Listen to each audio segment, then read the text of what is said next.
आता आलं का? हां, आलं सर आता. हा, ठीक आहे. ओके.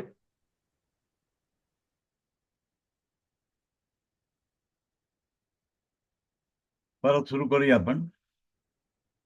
रेकॉर्डिंग ऑफ होतं. तिथली एक टिश्यू रेमेडी आहे, अप रेमेडी आहे. अप रेमेडी याचा अर्थ काय? सीवन ही त्याचा बेस आहे. सुरुवातीच्या काळामध्ये सीवन बनवलं गेलं आणि त्याच्यामध्ये थोडासा बदल करून C3 केलं. आप रेमेडी तयार केली गेली. जसं C2 एक आप रेमेडी आहे, तसं C3 हे सुद्धा काय आहे? आप रेमेडी आहे. C1 ही एक मेन रेमेडी आहे, C2 त्याची आप रेमेडी आहे, C3 त्याची आप रेमेडी आहे. तर याचा जो मेन रोल आहे, तो रोल काय आहे? स्पायनल नर्व, पण कुठली सेन्सरी नर्ववर काम करते. सेन्सरी नर्व म्हणजे स्पायनल मध्ये एक मोटार नर्व असते, एक सेन्सरी नर्व असते आणि एक मिक्स टाईप ऑफ नर्व असते की जी सेन्सरी ऍज वेल एज मोटार दोन्हीही काम करणारी नर्व तिथं असते. तर त्या नर्ववर काम करणारी रेमेडी आहे.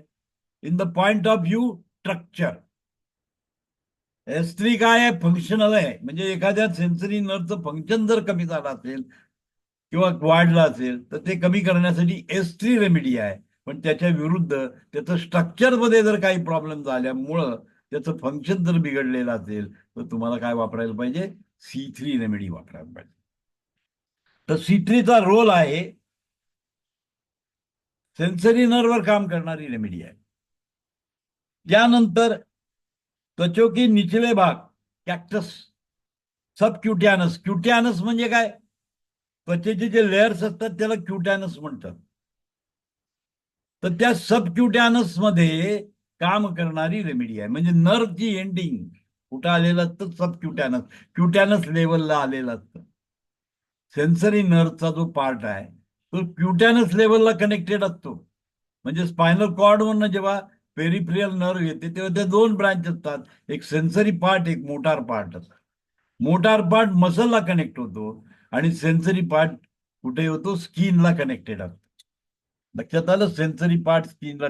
आणि त्या ठिकाणी तुमचे काय असतात? सेन्सर्स असतात, की त्या ठिकाणी प्रेशर सेन्सर्स आहे, त्या ठिकाणी टेम्परेचर सेन्सर आहे, त्या ठिकाणी केमिकल सेन्सर आहे. हे सगळे सेन्सर तुमच्या स्किनच्या लेवलला, कॅक्टस लेवलला, क्युटॅनस लेवलला. क्युटॅनस लेवल, आपण क्युटॅनस लेवलमध्ये इंजेक्शन देतो. क्युटॅनस लेवलला एक्सटर्नल ऍप्लिकेशन करतो. त्यावेळेला काय होतं? तिथला जो नर्व एंड आहे, त्या क्युटॅनस लेवलमध्ये ब्लड सप्लाय, नर्व हे सगळं आलेलं असतं. तिथंपर्यंत गेल्यानंतर त्या ठिकाणी ऍक्टिव्हेशन होतं. So it it work on the sensory part असल्यामुळं त्या ठिकाणी जे काही टिश्यू आहे क्युटॅनस लेवलचा, त्या टिश्यूवर काम करणारी रेमेडी तिथे आहे.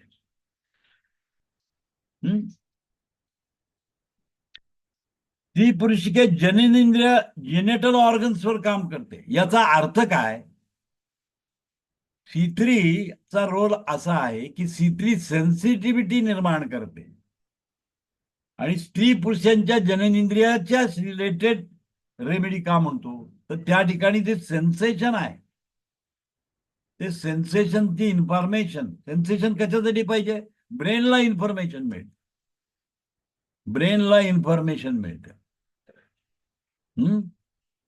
म्हणजे हार्मोन्स मध्ये जे काही चेंज करायचं आहे, जे हार्मोन्सचं काम करायचं आहे, ते सगळं त्याच्या थ्रू, इन्फॉर्मेशनच्या थ्रू जाणार आहे.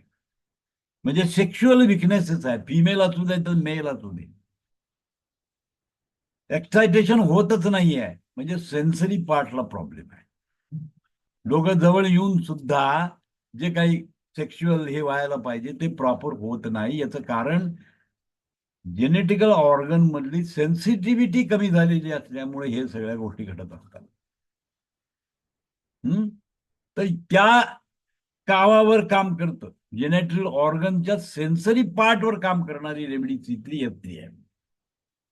S3 sensory part, not on the motor part. Motor पार्टवर काम करत नाही, सेन्सरी पार्टवर काम करत. मोटरवर काम करतं S5C5. पुढचं आपण जेव्हा आपण रेमेडी C5 बघू त्यावेळेला आपल्याला लक्षात येईल की त्याचा उपयोग काय आहे. सेन्सरी पार्ट आहे. छोटे छोटे जोडे जे जॉईंट्स असतात त्या जॉईंटवर काम करणारी रेमेडी आहे. जॉईंटवर काम करणारी रेमेडी आहे. त्याच्यानंतर छोट्या छोट्या ग्रंथी असतात त्या ग्रंथीवर काम करणारी रेमेडी आहे. ग्रंथी केमिकल मॅसेंजर आहे. तिथं केमिकल आलं, तिथं पीएच मेजरमेंट करायचं आहे. ही इन्फॉर्मेशन थ्रू हार्मोनल सिस्टीम मधनं ग्लँड्स मधून मेनला कळत असते वाया ब्लड सप्लायतनं होतं. पण त्या ठिकाणी जो टिश्यू आहे त्या ग्लँड्सचा जो सेन्सरी पार्ट आहे त्याच्यावरही C3 काम करतो. जर तिथं सेन्सेशनच झालं नाही, त्याला इन्फॉर्मेशनच नाही मिळाली तर ते ग्रंथी काम करत नाही. तर सेन्सरी पार्ट मध्ये म्हणजे त्याच्यावर प्रेशर आलं तर त्यांनी काय करायला पाहिजे, सिक्रिशन करायला पाहिजे. ते सिक्रिशन होत नाही. त्याचं कारण काय, सेन्सच वर जात नाही, त्यामुळे सिक्रिशन होत नाही. लक्षात आलं का? म्हणजे त्याला सेन्स मिळाला पाहिजे. त्या सेन्सरी गोष्टीवर स्मॉल ग्लँड्सवर काम करतो, म्हणजे काय, सेन्सरी पार्टवर काम करतो. तरुणस्तास्थी में रेशमिक कला व mucous membrane of and cartridge and the bone. म्हणजे याच्यामध्ये काय आहे, C3 मध्ये C2चा पण अंश आहे. C2 मधल्या काही कॅरेक्टर C3 मध्ये मिळतात. C1च्या तर मिळतात. C1 C2 अप रेमेडी आहे. जेव्हा अप रेमेडी केली जाते तेव्हा मागच्या काही कॅरेक्टरिस्टिक त्याच्यामध्ये येतात. म्हणजे C2 is a work on the granular structure, तसं C3 सुद्धा ग्रॅन्युलर स्ट्रक्चरवर काम करतं. छोट्या छोट्या ग्रंथीवर काम करतं, ग्रॅन्युलर स्ट्रक्चरवर काम करतं,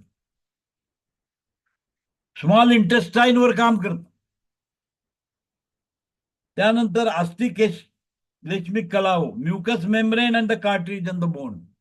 कार्टिलेजवर काम करतं, म्युकस मेम्ब्रेनवर काम करतं. कार्टिलेज अँड म्युकस मेम्ब्रेनवर काम करतं. म्हणजे कार्टिलेज कुठं असतं, जॉईंटच्या मध्ये जो एक कार्टिलेज असतं ते कार्टिलेजवर C3 काम करतं, त्याच्या स्ट्रक्चरवर काम करतं. म्हणजे लॉस ऑफ कार्टिलेज झालेला असेल तर रेमेडी C3 आहे. तुम्हाला C3 वापरावा लागेल. म्हणजे ऍस्ट्रोफोरॅसिस झालं, ऍस्ट्रोपिनिया झाला, ऍस्ट्रोअँथ्रायटिस झालं, त्यावेळेला काय झालं, loss of cartilage in the joint, joint मधलं कार्टिलेज लॉस झालेलं. अशा वेळेला त्याला रिजनरेट करण्यासाठी C3चा उपयोग आहे. कारण C3 हे कार्टिलेज डेव्हलप करण्यासाठी वापरलं जातं. C3 काय केलं जातं, कार्टिलेज डेव्हलप करण्यासाठी C3चा रोल आहे. कार्टिलेज डेव्हलप करण्यासाठी C3चा रोल आहे, लक्षात घ्या. कार्टिलेज डेव्हलप करतं ते. नंतर छोट्या छोट्या ज्या कॅपिलरीज आहेत, केशवाहिन्या आहेत, त्याच्यावर C3चा रोल आहे. सेल्युलर फायब्रोसिसवर काम करणारी रेमेडी आहे. सेल्युलर लेवल, पेशीच्या लेवलवर काम करणार आहे. फायब्रोसिस जिथं त्याच्यावर काम करणारी रेमेडी C3 आहे. Nervine to the sensory organ, म्हणजे टॉनिक सारखं काम करतं. Nervine to the sensory organ. मला तुम्ही सांगा, nervine to the sensory organ म्हणजे काय? त्याला न्यूट्रिशन प्रोव्हाइड करायचं काम करतं. नरला लागणारं जे न्यूट्रिशन आहे ते न्यूट्रिशन C3 करतं. म्हणजेच C3 मध्ये व्हिटॅमिन B12 आहे. व्हिटॅमिन्सचा स्रोत भरपूर आहे, मिनरलचा स्रोत त्याच्यामध्ये भरपूर आहे. हे सगळं काय केलं जातं, त्या नरला प्रोव्हाइड केलं जातं. आणि म्हणून त्याला काय म्हटलं, वात पौष्टिक, nervine to the sensory nerve. म्हणजे सेन्सरी नरला लागणारे जे पौष्टिक पदार्थ आहेत, जे काय न्यूट्रिशन आहे, that can is provided by the C3 त्याला प्रोव्हाइड करतो. म्हणून त्याचं नाव आहे, it work on nervine to the sensory nerve. नर्वला काय करतं, पौष्टिक पदार्थ प्रोव्हाइड करायचं काम करतं. It work like a dietary supplement. C3 काय करतं, डायटरी सप्लिमेंट. मग आता डायटरी सप्लिमेंट आहे म्हणजे रेशो कुठला वापरायला लागेल, 1:9चा रेशो यूज करायला पाहिजे. 1:9चा रेशो यूज करायला पाहिजे. 1:9चा रेशो काय करतं, न्यूट्रिशन प्रोव्हाइड करायचं काम करतं. आणि तुम्हाला माहिती आहे, वनस्पतीमध्ये व्हिटॅमिन मिनरल सगळ्या गोष्टी असतात. कुठलीही वनस्पती जर तुम्ही घेतली तर त्याच्यामध्ये व्हिटॅमिन मिनरल या सर्व गोष्टी उपलब्ध असतात. कारण वनस्पती स्वतःचं अन्न तयार करतो आणि त्याला सगळं लागतं. व्हिटॅमिन मिनरल त्याला सुद्धा लागत असतात, ती स्वतः स्टोअर करून घेतलेली असतात आणि त्याची तुम्ही रेमेडी बनवताय. बरोबर आहे. त्याची तुम्ही रेमेडी बनवताय. त्या रेमेडीमुळे काय झालं, त्याच्यामध्ये सर्व प्रकारचे न्यूट्रिशन्स येतात आणि ही न्यूट्रिशन तुमच्या नर्व लेवल पर्यंत पोहोचवायचं काम करतं. सेन्सरी नर्वला न्यूट्रिशन प्रोव्हाइड करायचं काम करतं. तर हे न्यूट्रिशन एक पार्ट त्याच्यामधला आहे, म्हणून त्याला काय म्हटलंय, nervine to the sensory nerve. Nervine to the sensory nerve. Sir sensory नर्वला नर्वाइन आहे, फक्त त्याची डोसालॉजी चेंज केली की त्याच्यामध्ये औषधाची मात्रा जास्त पाहिजे. It will work as a nutrition. Nutrition level. आता तुम्हाला माहिती आहे की व्हिटॅमिन मिनरल्स किती लागतात, मायक्रोग्रॅम मध्ये लागतं, खूप काही ग्रॅम मध्ये लागत नाही. मायक्रोग्रॅम मध्ये त्याची आवश्यकता असते. ती मायक्रोग्रॅमची जी काय व्हिटॅमिन्स मिनरल्स आहेत ती आपल्या रेमेडी मधनं मिळू शकतात. लक्षात आलं. It will work like a nervine. म्हणून त्याला वात पौष्टिक म्हणतात. म्हणजे त्या नर्वला स्ट्रेंथनिंग करण्याचं काम C3 करतं. सेन्सरी, पर्टिक्युलरली सेन्सरी नर्ववर काम करणारी ही रेमेडी C3 आहे.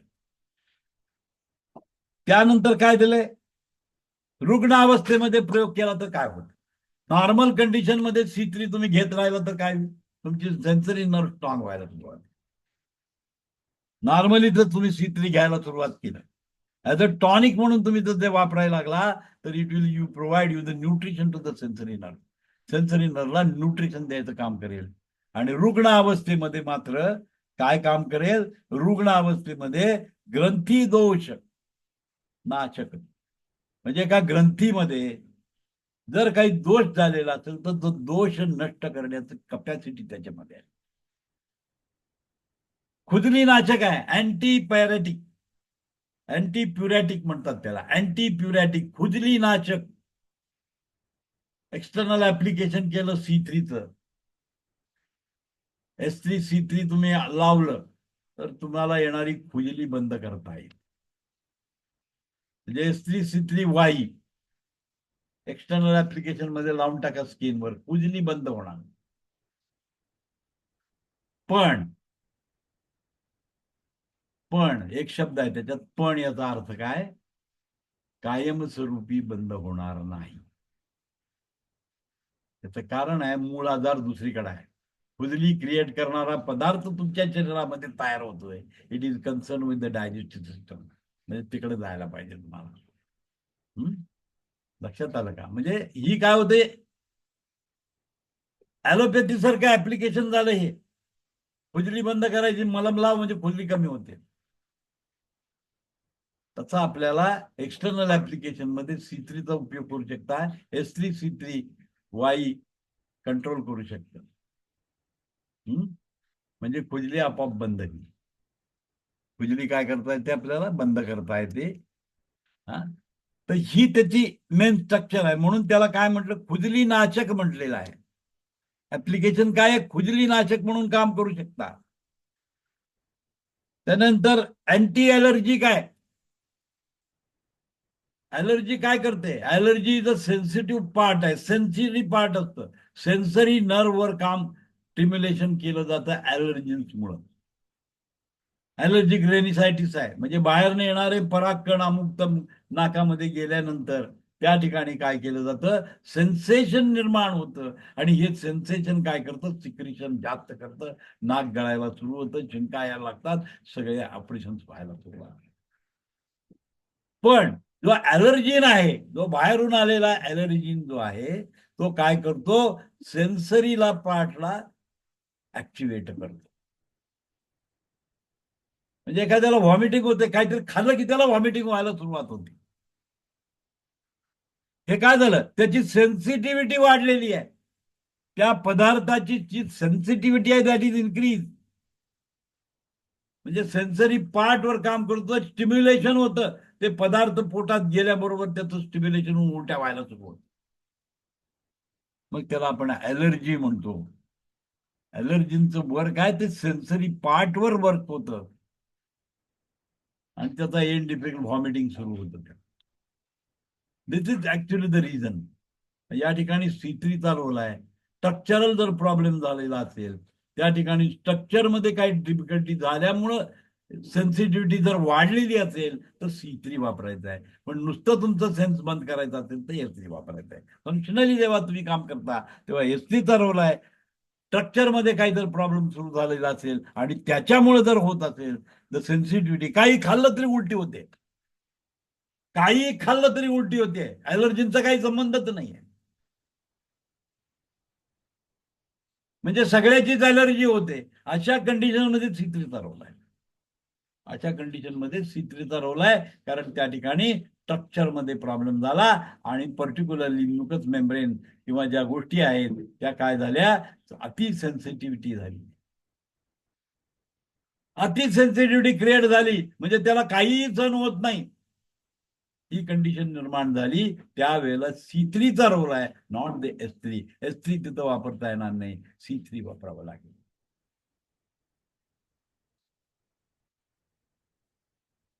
म्हणजे सेन्सिटिव्हिटी वाढलेली आहे, ती सेन्सिटिव्हिटी करायला तो पॉझिटिव्ह डिसीज झालेला आहे, त्याला निगेटिव्ह रेमेडी द्यायला पाहिजे. म्हणजे C3 निगेटिव्ह मध्ये जर तिथं चालवली तर सेन्सरी काय होणार आहे, जे सेन्सेशन आहे ते बंद होऊ शकतं. अँटी अलर्जिक आहे, अँटी कॅथरल आहे, म्हणजे काहीतरी स्त्राव होतोय, बाहेर पडायला लागलेला आहे. अँटी स्कॅर्फोलोसो, अँटी कॅथेडल, अँटी कॅथेरल म्हणजे काय होतं, जलीय स्त्राव अवरोधक. म्हणजे काय होतं, काही लागलं की स्त्राव व्हायला सुद्धा, डोळ्यातनं पाणी यायला लागतं, जरा वारं लागलं की डोळ्यातनं पाणी बचा बचा बचा बचा जलीय स्त्राव बाहेर पडायला लागतं. म्हणजे डोळे खूप सेन्सिटिव्ह झालेले असतात. अशा कंडिशन मध्ये तुम्ही C3चा रोल आहे. स्ट्रक्चरली प्रॉब्लेम असेल तर C3, क्रॉनिक झालेला आहे, स्ट्रक्चरल प्रॉब्लेम झालाय तर C3 वापरायचं आहे.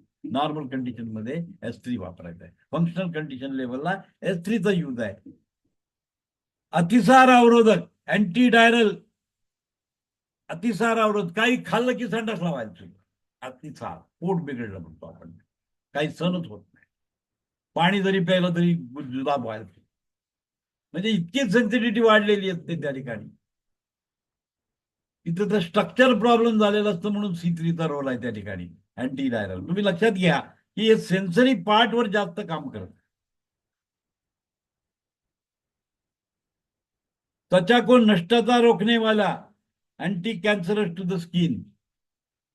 स्किन जर बाद होत असेल, स्ट्रक्चरली प्रॉब्लेम सुरू झाला, रफ झाली स्किन, एकदम स्किनचं स्ट्रक्चर चेंज व्हायला लागलंय, अशामध्ये C3चा रोल आहे. C3 तुम्ही यूज करू शकता.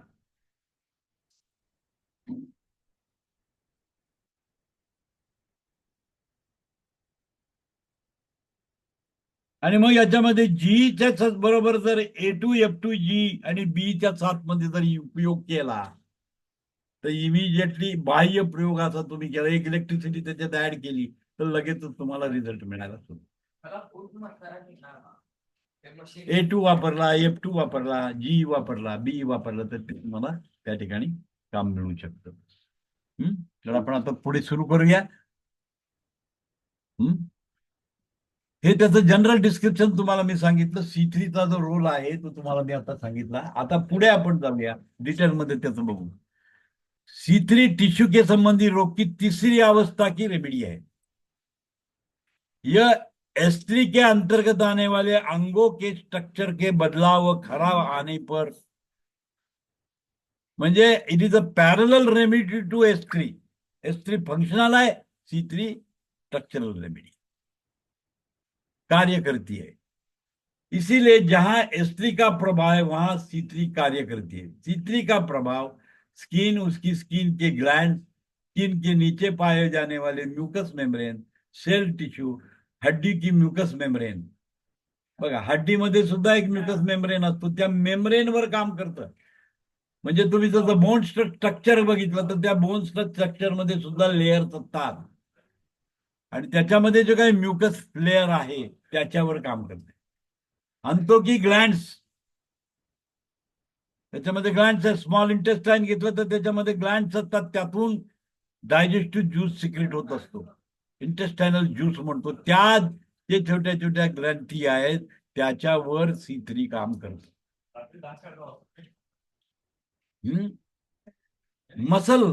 मसलवर काम करतं, कार्टिलेजवर काम करतं. कार्टिलेज मगाशी तुम्हाला मी सांगितलं कार्टिलेजवर करते. इंटेस्टाईनवर काम करतं, जॉईंट्सवर काम करतं. इंटेस्टाईन जॉईंट्स आहेत, इंटेस्टाईनचे जे जॉईंट्स आहेत त्याच्यावर काम करतं. ब्लड व लिम्फ के सिक्रिशन, तिथं सिक्रिशन होतं त्याच्यावर पण काम करतं. जिनेटल अंगो पर काम करत आहे, अंडकोश व पेंडू पर काम करत आहे. सगळं आपण डिस्कस केलेलं आहे कशा पद्धतीनं त्याचं वर्क होतं ते. ये एस्ट्री के साथ मिलकर स्किन की तीसरी लेयर पर कार्य करते, third layer of the skin वर काम करते. स्किन मध्ये 5 लेयर्स असतात, त्यातली थर्ड लेअर मध्ये जे काही प्रॉब्लेम आहे त्याच्यावर काम करतात. थर्ड लेयर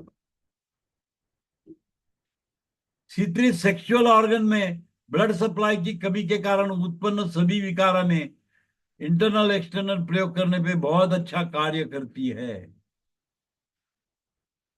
हा, ब्लड सप्लाय, ऑर्गनचा जो ब्लड सप्लाय आहे. आता या ठिकाणी काय होतं, इरेक्शन ऑफ द पेनिस जेव्हा होतं ड्युरिंग द इंटरकोर्स, मेल मध्ये इरेक्शन ऑफ पेनिस जे होण्याची क्रिया आहे त्याचा संबंध ब्लड सप्लायची. तर ते इरेक्शन जर होत नसेल, त्या ठिकाणी प्रॉपर ब्लड सप्लाय होत नसेल तर C3 काम करत. आता तुम्ही मला सांगा, ब्लड सप्लाय कमी होतो ते कळतं कसं ब्रेनला?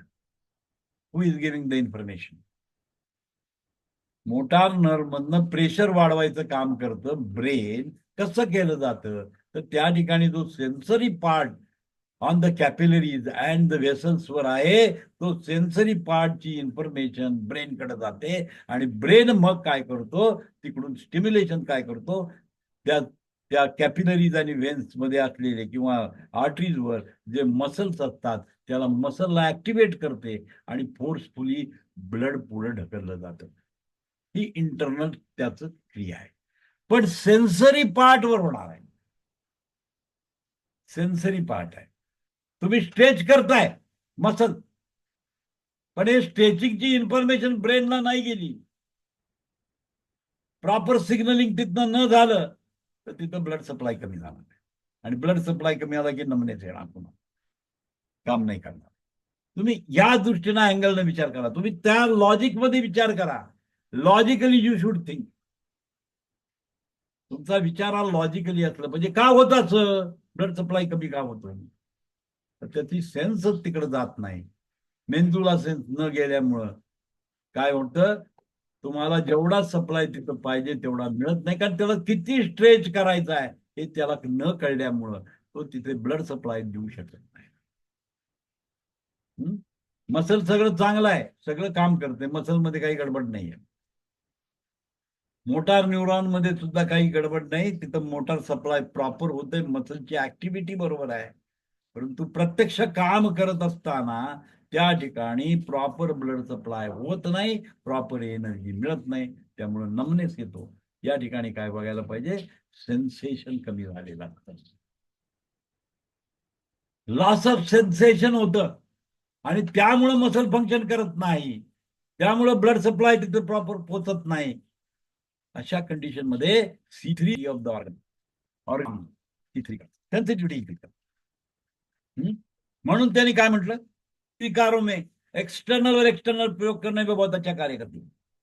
इथं काय झालं, इथं सेन्सेशनच मिळत नाही, सेन्सेशनच मिळत नाही, इन्फॉर्मेशनच जात नाही ब्रेनला ऑर्गन कडून की त्याला किती सप्लाय पाहिजे, किती काम करायचं आहे, किती सप्लाय रक्ताचा पुरवठा पाहिजे, न्यूट्रिशन किती पाहिजे, हे त्याची information is not going to the brain. That's why it is not working.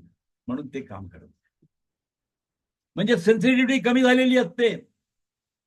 ऑर्गनची G sensitivity आहे ती कमी झालेली आहे.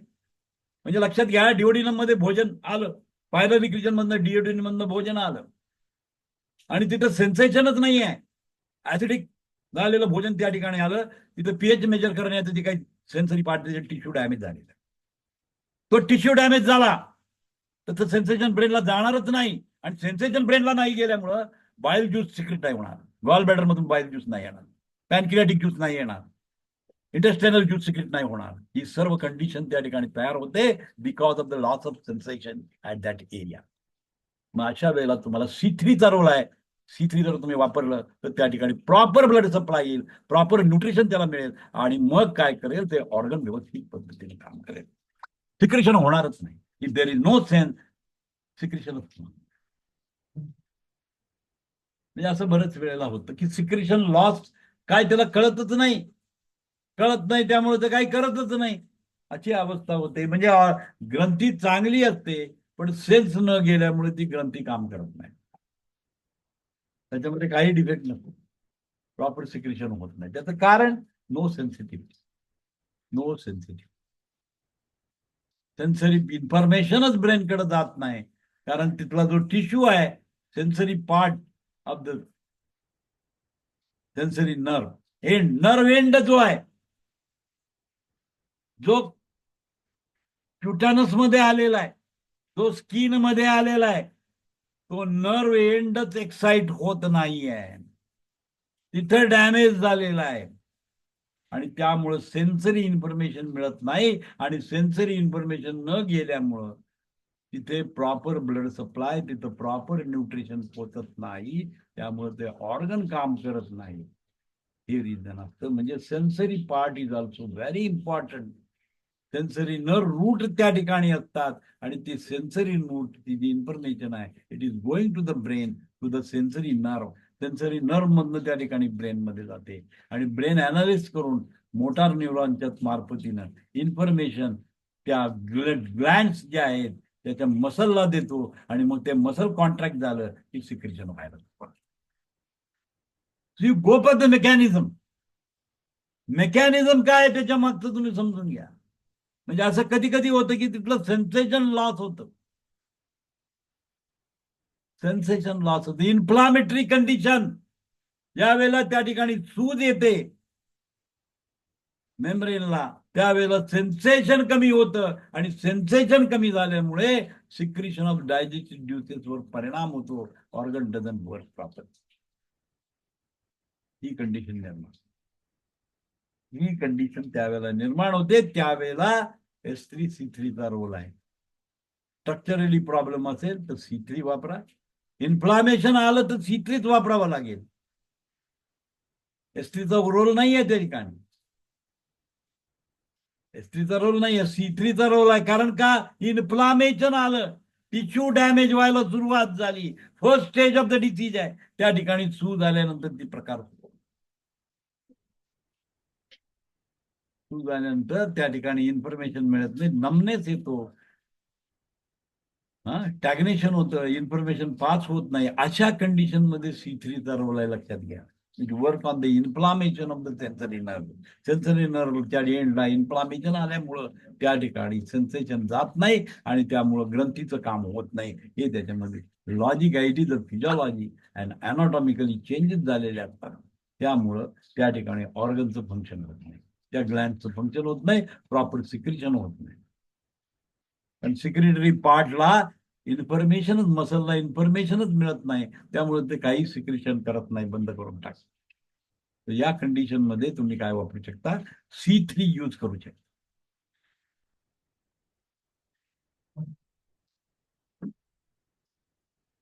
गाउट में सॉफ्टनेस व फुलावा में C3 का प्रयोग किया जाता है.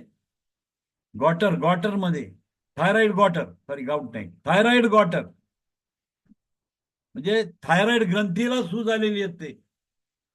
थायरॉइड गॉटर म्हणजे काय, थायरॉइड ग्रंथी ज्या त्याच्यामध्ये असतं त्याला सूज आलेली असते आणि त्या सुजामुळं आणि सॉफ्टनेस झाल्यामुळं काय होतं, थायरॉइड काम करत नाही. अशा वेळेला त्या ठिकाणी C3चा रोल आहे. सॉफ्ट टिश्यूवर काम करतं C3, मांस धातूवर काम करतं C3. तिथला जो मांस धातू आहे त्याच्यामध्ये स्वेलिंग असल्यामुळं, फुलावा आल्यामुळं, गॉटरमध्ये सॉफ्टनेस झाल्यामुळं त्या ठिकाणी ती काम करत नसते, म्हणून C3चा प्रयोग करायचा आहे. म्हणजे थायरॉइड गॉटरमध्ये तुम्हाला C3 वापरायला पाहिजे, C3चा वापर करायला पाहिजे. C3 का प्रयोग किया जाता है. C3 मसल के सभी विकारों में बहुत अच्छा कार्य करती है. जो मसल फायबर आहे तो कशाने बसलाय, मांस धातूने बनलेला आहे आणि त्याच्यामध्ये गडबड झाली, त्याच्या स्ट्रक्चरमध्ये गडबड झाली तर C3चा रोल आहे. म्हणजे मसलवर C3 भरपूर चांगल्या लेवलला, पण कशा लेवलला, कशा लेवलला मसलवर काम करते म्हणजे कुठल्या लेवलला, स्ट्रक्चरल लेवलला. स्वेलिंग आलेलं आहे, C3 यूज करा. आता तुम्ही माहिती आहे की C5 त्याची रेमेडी आहे. C5 काय करतं? अप्पर रेमेडी आहे. म्हणजे C3 त्याच्यात इन्क्लुडेडच आहे. अप रेमेडी आहे. अप रेमेडी याचा अर्थ मागच्या रेमेडीतली इन्फॉर्मेशन, मागच्या रेमेडीतला ऍप्लिकेशन, पहिल्या रेमेडीतलं ऍप्लिकेशन, दुसऱ्या रेमेडीतलं ऍप्लिकेशन, चौथ्या रेमेडीतलं ऍप्लिकेशन, ते पाचव्यामध्ये पण आलं. It is a combination of all remedy. तिला अप रेमेडी म्हणतो. त्याला आपण काय म्हणतो? अप रेमेडी म्हणतो. पहिली बेसिक असते. C1 तर सगळ्याच सिस्टीमवर काम करते C1. पण पर्टिक्युलर एरियात काम करायचं आहे, C2 आहे. ग्रॅन्युलर स्ट्रक्चरवर काम करणारी C2 आहे. सिक्रेटरी पार्टवर C2 काम करतो. हा काय करतो? त्याच्या सेन्सरी पार्टवर काम करतो C3. C4 काय करतं? हार्डनेस क्रिएट जर झाला, जास्त प्रमाणामध्ये मटेरियल तयार होऊन हार्ड तयार झालं, तर C4 तयार. आणि या सगळ्यापेक्षा वरचं काम म्हणजे C5 असतं. अप्पर रेमेडी आहे, अप रेमेडी आहे.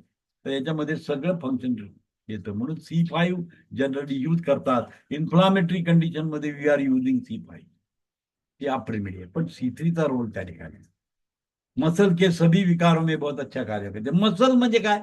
सेन्सरी पार्ट पुन्हा तिथं आला. C3 मेन रोल आहे सेन्सरी पार्ट. म्हणजे त्याच्या सेन्सरी पार्ट मध्ये काही गडबड झाली असेल, तिथून सेन्सेशन जात नसेल, तर C3 चा रोल आहे. म्हणजे मांस धातूवर परिणाम झाला असेल, तर C3 चा रोल आहे. स्किन डिसीज में वाटरी चिपचिप रिसाव होने पर C3 का प्रयोग करना है. म्हणजे ओली, बघा एक्झमा असतो, इसब म्हणतो आपण त्याला. इसबामधनं पाणी गळत जरच असेल, तर C3 चा रोल आहे, नॉट C2. त्या ठिकाणी C3 यूज करायला पाहिजे. म्हणजे स्किन डिसीज मध्ये जर चिपचिपा वॉटरी त्याच्यातनं सिक्रिशन होत असेल, तर सिक्रिशन कंट्रोल करतं C3. C3 कंट्रोल करतं. म्हणून C3 वापरायचं. वॉटरी जर ड्रेन असेल तर C3 का प्रयोग करना चाहिए. मसल व नर्व को S3 के साथ मिलकर ताकत प्रदान करता है. मसल व नर्व को S3 के साथ मिलाकर ताकत प्रदान करता है. S3 C3 केलं तर त्याच्यात ताकद निर्माण होते. C3 का प्रभाव त्वचा व सेंसरी नर्व पर काम करती है.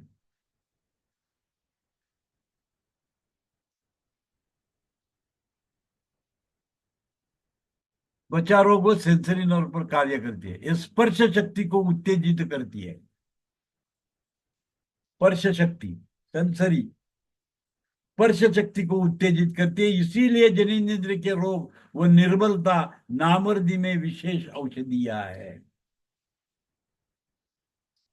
म्हणजे कसं आहे, एक वैवाहिक जीवनामध्ये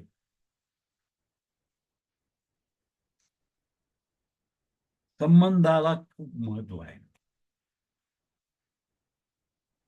खूप महत्वाचं असतं. स्त्री पुरुषाची सेन्सिटिव्हिटी जर कमी झाली असेल, तर त्या कुटुंबामध्ये कलह निर्माण होतो. ही वस्तुस्थिती आहे. कारण का? त्यांच्या सेन्सरी पार्टमध्ये जनिंद्रिय रोग व निर्बलता तथा नाबद्दीकी विशेष औषधी आहे. काय करतं? स्पर्श शक्ती कमी झालेली असते. स्पर्श शक्ती कमी झाल्यामुळं काय होतं? या ठिकाणी त्यांना सेन्सेशन येत नाही. त्यामुळं ट्रबल काय होतं? त्यांचा सेक्शुअल इंटरकोर्स आनंदी होत नाही. आणि मग काय होतं? कुटुंबामध्ये तणाव निर्माण होतो. अशा कंडिशन मध्ये C3 चा रोल आहे. कारण C3 काय करतं? स्पर्श शक्ती को उत्तेजित करती है, एक्साइट करते. त्याला एक्साइटेशन वाढवण्याचं काम C3 चं आहे. आणि म्हणून ती काय आहे? इसीलिए जनिंद्रिय के रोग व निर्बलता तथा नावृत्ति की विशेष औषधि है. यह दवा नाड़ियों को शक्ति प्रदान करती है, एवं रस को सशक्त करती है. इसका प्रभाव स्पाइनल कॉर्ड पर भी होने से दोनों मोटर नर्व एवं सेंसरी नर्व, इनके ऑर्गन पर C3 का अच्छा कार्य करते. मिक्स्ड टाइप ऑफ नर्व जी असते, ज्याच्यामध्ये सेन्सरी पार्ट पण असतो आणि मोटार पण पार्ट पडतो, अशा मिक्स नर्ववर C3 काम करते. दोन्ही ही फंक्शन करणाऱ्या नर्व असतात. त्याच्यावर पर्टिक्युलरली C3 काम करते. आणि त्याचे जे ऑर्गन्स आहेत त्या ऑर्गनवर पण C3 काम करते. C3 का प्राकृतिक गुण कंठमालानाशक मप्स ज्या तयार होतात, कानाच्या मागे ग्रंथी मप्स असतं त्याच्यावर पर्टिक्युलरली काम करते.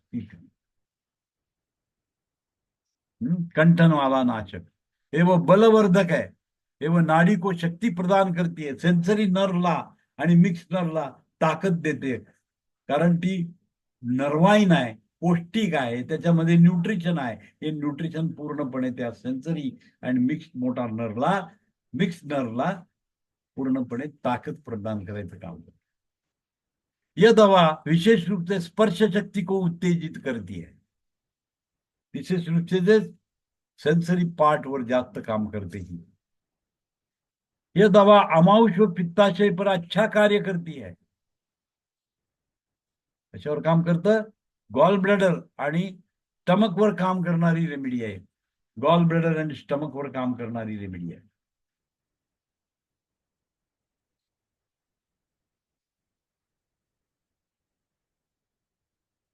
त्वचा रोग में C3 का बहुत बढ़िया कार्य करता है. त्वचा रोग जुड़ी समस्या जैसे मसे, मुहासे, दाने निकलना, खुजली, एक्जिमा, सोरायसिस, एलर्जी कॉन्स में प्रयोग की जाती है. कॉन म्हणजे पायाला घट्टे जे पडतात, कुरूप म्हणतो आपण, कुरूप, त्या कुरकावर सुद्धा काम करतो C3. मुहासेवर ऍक्ने येतं, मुहासे, मसे म्हणजे गाठी येतात छोट्या छोट्या, मानेवर असतात बघा, चामखीळ म्हणतो आपण, चामखीळ, त्या चामखिळेवर पण C3चा उपयोग होतो. खुजली आहे, एक्झमा आहे, सोरायसिस आहे, एलर्जी कुठली असेल तर याच्यावर C3चा प्रभाव आहे. त्वचा के बाह्य व आंतरिक हिस्सों में होने वाली सब प्रकार की बीमारियां,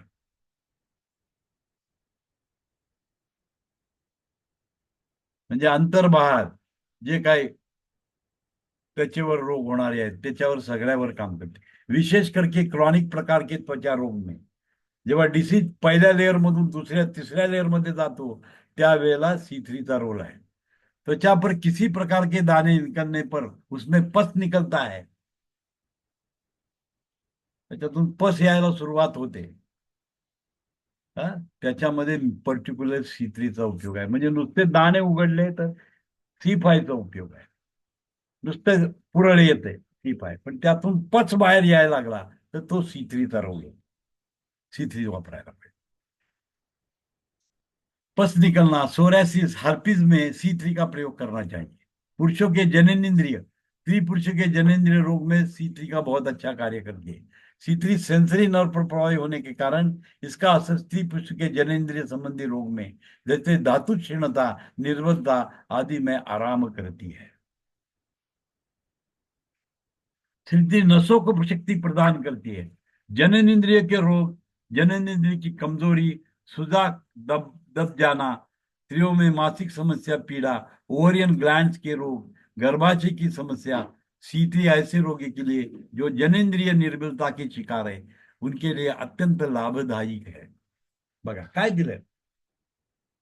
C3 नसों को शक्ती प्रदान करते, नर्व सिस्टमला ताकद प्रोव्हाइड करते. जननेंद्रिय के रोग, रिप्रोडक्टिव्ह ऑर्गनच्या रिलेटेड जेवढे रोग आहेत त्याच्यावर काम करते.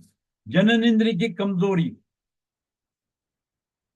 सुजाक नावाचा एक असतं त्याला गोनोरिया म्हणतात.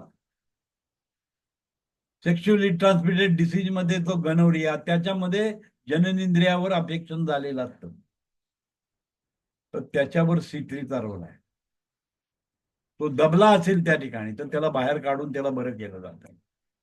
स्त्रियांचे मासिक समस्या, इन्फॉर्मेशनच जात नाही टाइमली, आणि ती इन्फॉर्मेशन न गेल्यामुळे काय होतं, मासिक कैजाबीमध्ये समस्या यायला सुरुवात. ओव्हरीजवर प्रॉब्लेम होतो, ओव्हरीजवर ट्रबल होतं, ओव्हरीजवर ट्रबल होतं. अशा कंडिशन मध्ये C3चा उपयोग आहे. गर्भाशय की समस्या, युट्रसवर काम करतं. अप्रेमिडिया लक्षात घ्या, ही अप्रेमिडिया म्हणजे C1 मध्ये जेवढं आहे ते सगळं C3 मध्ये मिळणार तुम्हाला. अप्रेमिडिया आणि ऍडिशनल फंक्शन मिळेल.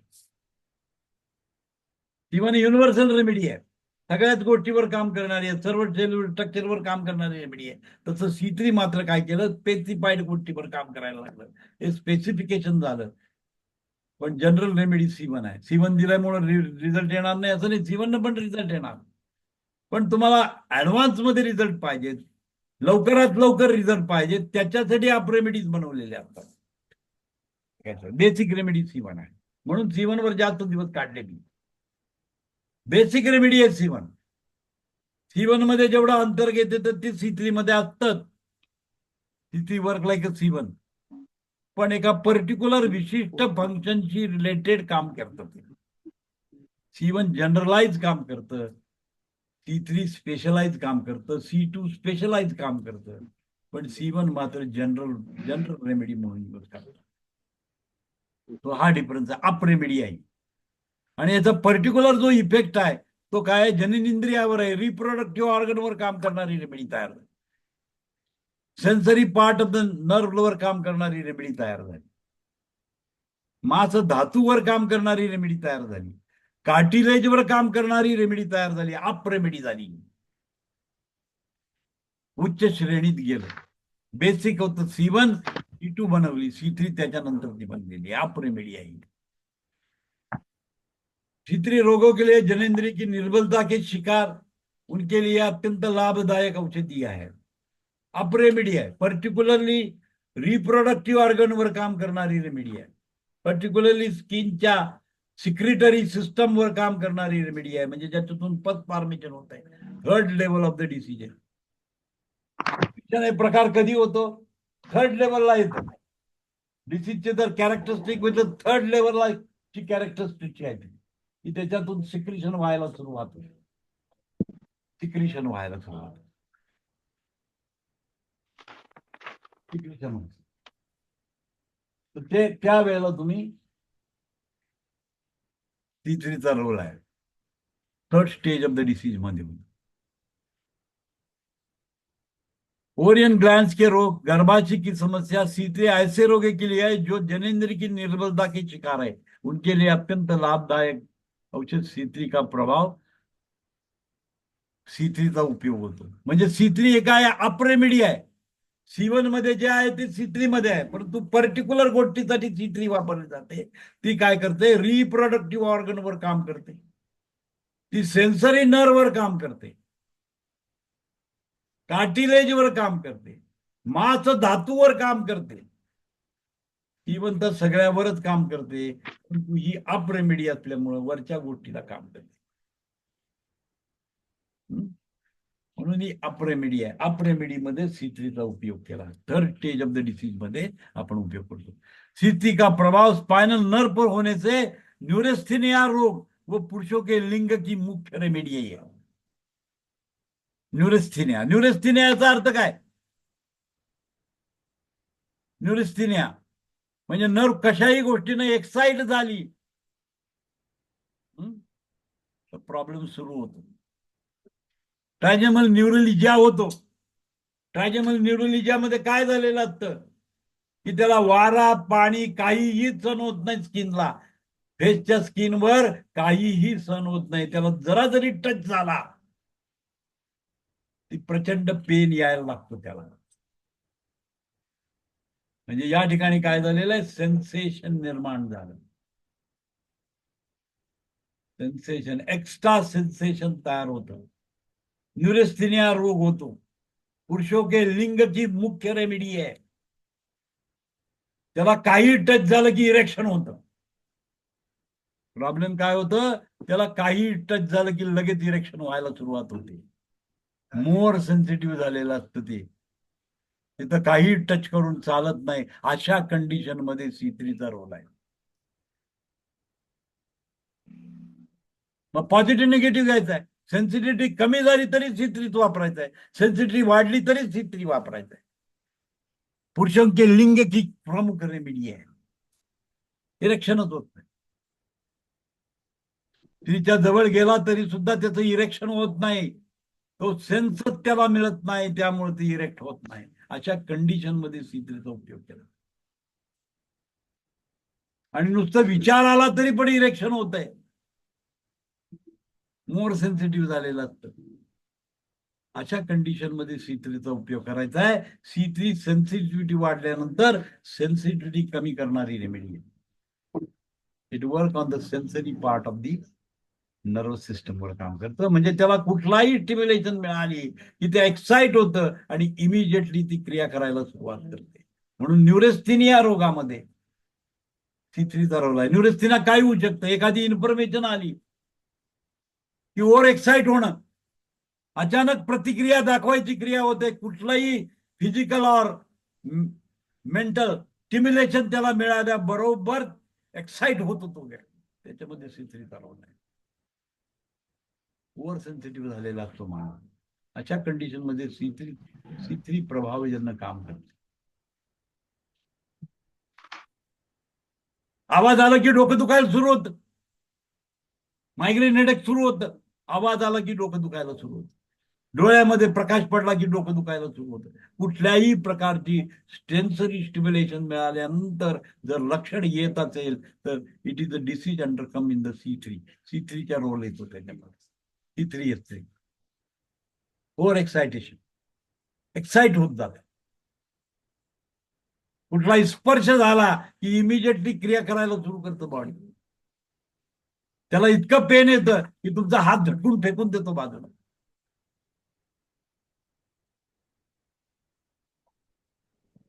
ही जे सगळं काम आहे, एक्स्ट्रा स्टिम्युलेशन होतं, न्यूरेस्थेनिया रोग होतो त्याला.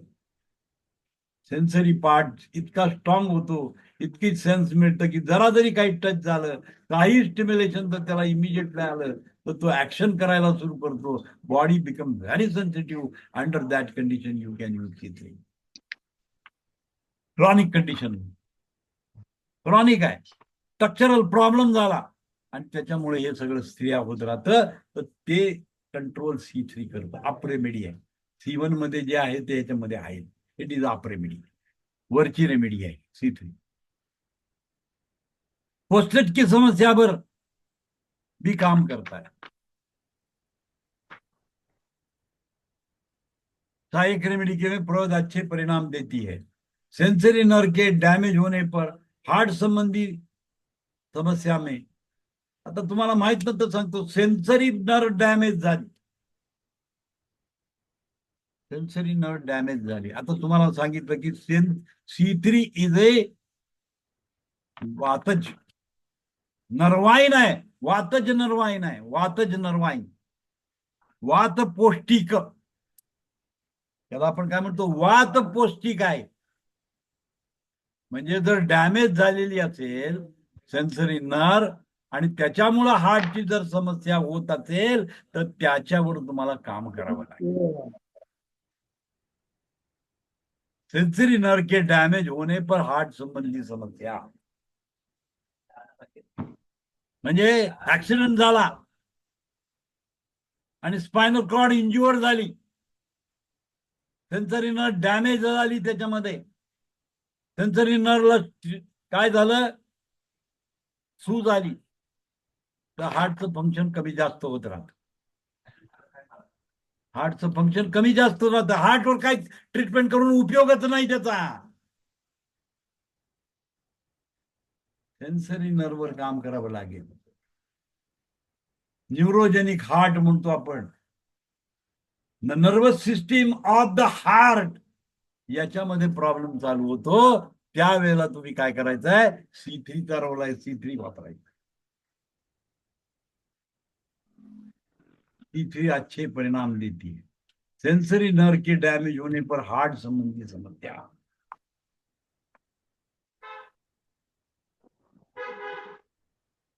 ऍक्सिडेंट झाला, वेगस नर्व डॅमेज झाली, तर काय व्हायला लागतं, उलट्या व्हायला सुरुवात होते.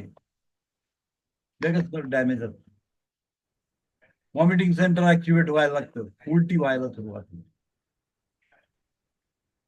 अशा वेळेला सेन्सरी पार्टवर C3चा रोल आहे. C3 वातज, वात पौष्टिक आहे. वात म्हणजे नर्व, नर्वला काय देतं, न्यूट्रिशन प्रोव्हाइड करणारी रेमेडी C3 आहे. न्यूट्रिशन प्रोव्हाइड करतं. म्हणजे त्याला व्हिटॅमिन बी कॉम्प्लेक्स, व्हिटॅमिन, मिनरल सगळं प्रोव्हाइड. जसं आपण न्यूरोबियानचं इंजेक्शन देतो, व्हिटॅमिन B12चं इंजेक्शन देतो, त्याच्यासाठी सेन्सरी नर्वला स्टिम्युलेट करण्याचं काम करतो. तसं ही C3 पण काय आहे, वात पौष्टिक आहे, म्हणजे नर्वला न्यूट्रिशन प्रोव्हाइड करायचं काम C3 करतो. It contains vitamins and the minerals and vitamin content असल्यामुळं ते काय करते, वात पौष्टिक सारखं काम करते. नर्वला प्रॉपर काय देतं, न्यूट्रिशन देण्याचं काम करते. आणि जर न्यूट्रिशन दिलं तर काय होणार आहे, नर काम करायला सुरुवात करते. डॅमेज स्थितीमध्ये काय होतं, त्याला न्यूट्रिशन मिळत नाही. नर डॅमेज होत नसते, त्याच्यातले जे सपोर्टिव्ह सेल्स असतात, गॅलियल सेल्स असतात, या गॅलियल सेल्सला परिणाम होतो. तिथे सपोर्टिव्ह सेल्स असतात, त्या डॅमेज करतात, आणि त्या supportive sale Narla nutrition provide करत असतात. या सपोर्टिव्ह सेल जेव्हा डॅमेज होतात, त्यावेळेला हे C3 वात पौष्टिक पद्धतीनं काम करतं, तिथलं डॅमेज झालेली कंडिशन नॉर्मल करतं आणि न्यूट्रिशन प्रोव्हाइड करतं. त्याच्यामध्ये स्वतःमध्ये विटॅमिन्स मिनरल्स असल्यामुळे प्रॉपरली ते न्यूट्रिशन प्रोव्हाइड करतं, आणि न्यूट्रिशन मिळाल्यामुळं काय होतं, वर्क सेन्सरी नर्व काम करायला लागते आणि हार्टची बिमारी निघून जाते. हे लॉजिकली थिंक करायला पाहिजे. It's logic. म्हणजे काय झालं, हृदयाकडे जाणाऱ्या नर्वला सूज आली, इन्फ्लामेशन आलं, हृदयाकडे जाणाऱ्या रक्तवाहिन्याला इन्फ्लामेशन आलं, इन्फ्लामेटरी कंडिशन डेव्हलप झाली, तर त्या ठिकाणी proper blood supply, proper stimulation मिळणार नाही. त्या कंडिशन मध्ये तुम्हाला यूज करता येतं. म्हणजे सपोर्टिव्ह रेमेडीच्या बरोबर जर C3 दिलं, हृदयाला रक्त पुरवठा करणारी A1 आहे, A1च्या सोबत C3 जर दिलं तर डायरेक्टली ब्लड सप्लाय हृदयाकडे जाईल. B दिलं, सर्क्युलेटरी रेमेडी आहे, हे कॉम्बिनेशन जर करून दिलं तर हृदयाला रक्त पुरवठा पण प्रॉपर होईल, हृदयाचं सेन्सेशन जे आहे, सेन्सरी पार्ट आहे, तो पण वर्क होईल, तिथली जी नर्व आहे त्याला पौष्टिक पदार्थ मिळतील आणि समस्या दूर होऊ शकते. वेनरल रोग में C3 का प्रयोग वेन वन ग्रुप के साथ करने से अच्छे परिणाम प्राप्त होते हैं. वेनेरियल रोग, sexually transmitted disease, sexually transmitted disease जे होतात, एका पुरुषापासून स्त्रीला होतो, स्त्रीपासून पुरुषाला होतो, त्यांचा संबंध आला तर ते डिसीज आहे. समजा पुरुषाला झालेला असेल तो स्त्रियांच्या मध्ये ट्रान्सफर होतो, स्त्रियाला झाला असेल तर त्या पुरुषांच्या मध्ये ट्रान्सफर होतो. आणि स्त्री जर इन्फेक्टेड असेल तर तिच्या बाळामध्ये सुद्धा तो डिसीज ट्रान्सफर होतो, संक्रमणजन्य रोग. याच्यामध्ये व्हेन-1 ग्रुप वापरायला पाहिजे तुम्हाला. व्हेन ग्रुप त्याच्यासाठी काम करतो.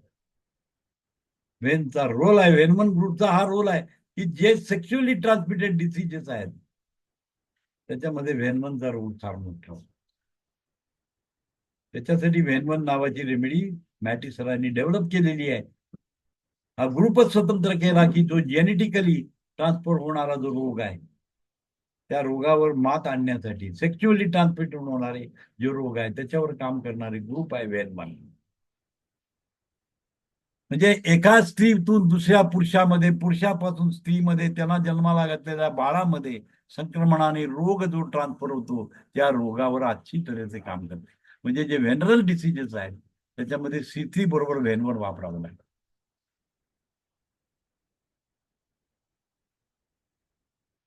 आता ओरिन ग्लॅन्स के कारण, ओरीतला सूज आहे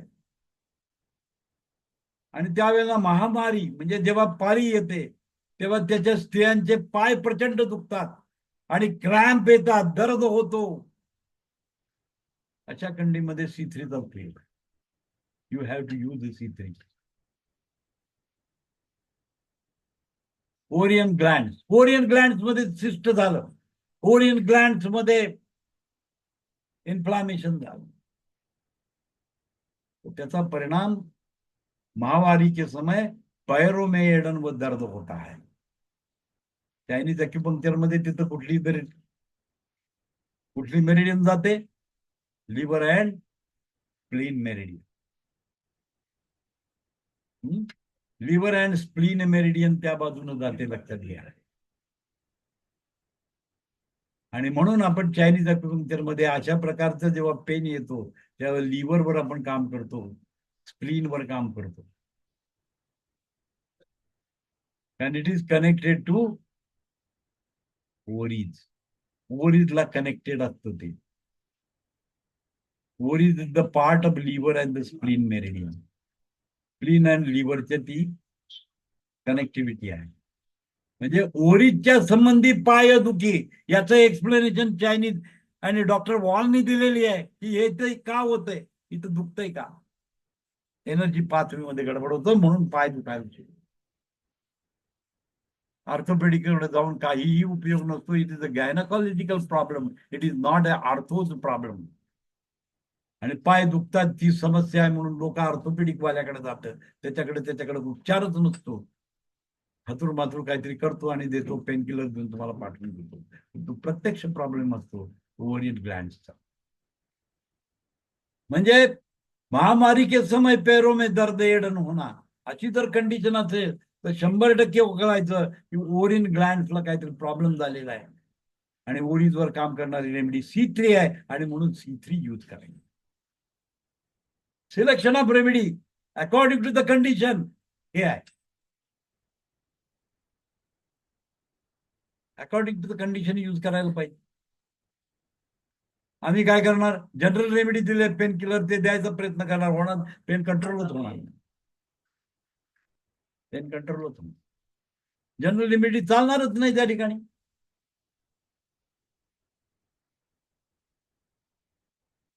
त्यामुळे पर्टिक्युलर रेमेडी तुम्हाला यूज करायला लागेल. That is C3. That is C3.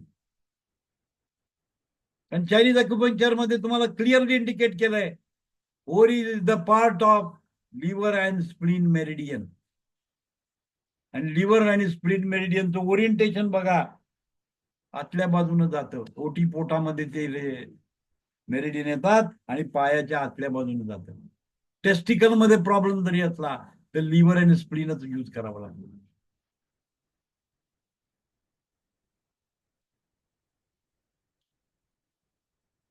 Liver spleen मेरिडियनचाच रोल येतो because it is connected to the ovarian gland. आणि ओरिएंटेशन बघितलं तर आतल्या बाजूने पेन येतात. ओरिएंटेशन विचारतो, पाय दुखतो, कुठं दुखतो तुझा पाय, तर ती सांगेल आतल्या बाजूने पाय दुखतो. लोकेशन तुम्हाला कंट्रोल करेल, तुम्ही लगेच ओळखायचं it is a disease of ovarian gland. Ovarian ग्लँडचा संबंध आहे आणि त्याची रेमेडी आहे C3 अच्छा कार्य करते, तुम्हाला रिझल्ट यायला लागतो. म्हणून अॅनाटॉमी फिजिओलॉजी परफेक्ट पाहिजे, त्याचं नॉलेज परफेक्ट पाहिजे, त्याच्यासाठी लागतं. फॉर्म्युला कॉपी करून रिझल्ट येत नाही. त्याच्यासाठी अॅनाटॉमी फिजिओलॉजी सांगितलं पाहिजे. प्रत्येक ठिकाणी तुम्हाला ते समजून सांगतो तेवढ्यासाठी समजतोय की तुम्हाला ऍप्लिकेशन करताना प्रॉब्लेम येऊ नये. C3 पाचन संस्था रोग में बहुत अच्छा कार्य करती है.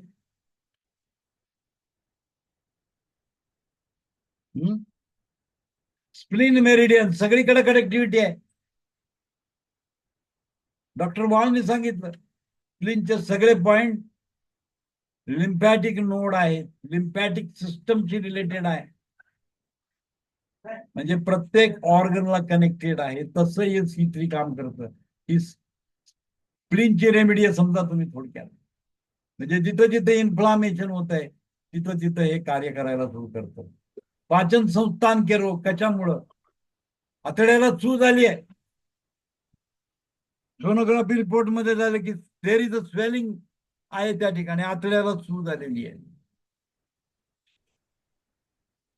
इव्हन तर काम करणारच आहे. C3 पण काम करणार आहे, C10 पण काम करणार आहे. C10 इज आप रेमेडी. C10 ही आप रेमेडी आहे ऍज कम्पेअर्ड टू C3 आप रेमेडी आहे. C1 ही बेसिक रेमेडी आहे. C1, C2, C3, C4, C5, C10, C6 आणि C10 आप रेमेडीज आहेत. आप रेमेडी काय करतात, पर्टिक्युलर सिस्टीमवर काम करतात. म्हणजे पाचन संस्थांची खरी रेमेडी C10 आहे, पण C3 पण काम करू शकते. C3 पण काम करू शकते. आणि म्हणून C3 पाचन संस्था के बहुत अच्छा कार्य करते. आता इथं काय करते sensory part of the digestive सिस्टीमवर काम करणार आहे, सेन्सरी पार्टवर काम. म्हणजे आतड्याला सूज आली किंवा GI ट्रॅक मध्ये स्वेलिंग आहे, त्यामुळे काय होतं, सेन्सेशन बंद होतं, मेंदूकडे जाणारी इन्फॉर्मेशन बंद होते. त्यामुळे त्या ठिकाणी असलेल्या ग्लँड जे आहेत, जे डायजेस्टिव्ह ज्युसेस सिक्रेट करतात, त्या ग्लँड काम करत नाही, म्हणून डायजेशन मध्ये प्रॉब्लेम सुरू होतो. अशा कंडिशन मध्ये C3चा रोल आहे, because C3 work on the nervous sensory part of the nervous. आणि त्यालाच सूज आलेली आहे आणि त्याच्यामुळे सेन्स जात नाहीये वर, सेन्सच वर जात नाही. त्यामुळे ब्रेनला काही कळत नाही, आणि ब्रेनला नाही कळलं तर तिकडून कुठलाही मोठा सिग्नल येत नाही, ग्लँडला प्रॉपर येत नसल्यामुळं ग्लँडचं सिक्रेशन बंद होतं. अशा कंडिशन मध्ये डायजेस्टिव्ह प्रॉब्लेम सुरू होतात. म्हणजे इन्फ्लामेटरी कंडिशन आली की पहिली C3 आहे, सूज आली की C3 आहे. C5 अप्रेमिडी आहे, C10 अप्रेमिडी आहे. आणि इमिजिएटली तुम्हाला जर काम करायचं तर C3 पाहिजे. एक्सटर्नल ऍप्लिकेशन करायचं आहे, सेन्सेशन जात नाही आहे, त्यामुळे C3चा उपयोग आहे. C1 तर त्याच्यामध्ये आहेच, C1 तर त्याच्यामध्ये आहेच आहे. म्हणजे स्वेलिंग तर कमी करेल, प्लस सेन्सरी एक्साइटेशन डेव्हलप करेल, की ज्याच्यामुळे तुमचं काय होईल, डायजेशन व्हायला सुरुवात होईल. इट इज अप्रेमिडी, ही अप्रेमिडी आहे.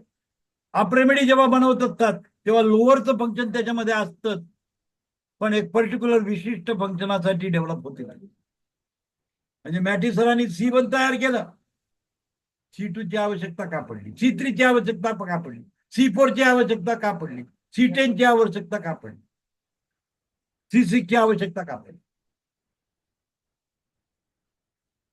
C1 तर सगळ्यावर काम करतं, इट इज युनिव्हर्सल रेमेडी. परंतु आप रेमेडी करण्याचा उद्देश काय, necessity is mother of invention. Secretion होत नव्हतं, डायजेशन होईना, सेन्सरी पार्टला सूज आलेली आहे, सेन्सरी नर्वला सूज आलेली आहे, त्यामुळे सेन्सेशन जात नाही आहे, आणि त्याच्यामुळे डायजेशन होत नाही. खाल्लेलं अन्न तसंच राहते, त्याच्यामध्ये कुठल्याही प्रकारचे पाचक द्रव्य मिक्स होत नाहीत, आणि त्यामुळे अनडायजेशन फूड पार्टिकल्स तयार होतात.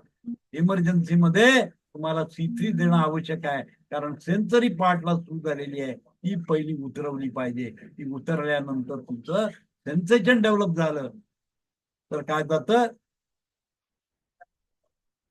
मेंदूला इन्फॉर्मेशन जाणार आहे, आणि डायजेस्टिव्ह ज्युसेस सिक्रेट व्हायला सुरुवात. हे सगळं काम C3 करतो. म्हणजे त्या ठिकाणी पेरिफ्रियल नर्व आहे बघा, 5, 6, 7 5, 6, 7 तुम्हाला दिलेलं आहे एक्सटर्नल ऍप्लिकेशन मध्ये. 5, 6, 7 मी तुम्हाला दिलं, त्याची कनेक्टिव्हिटी कुठे आहे बघा.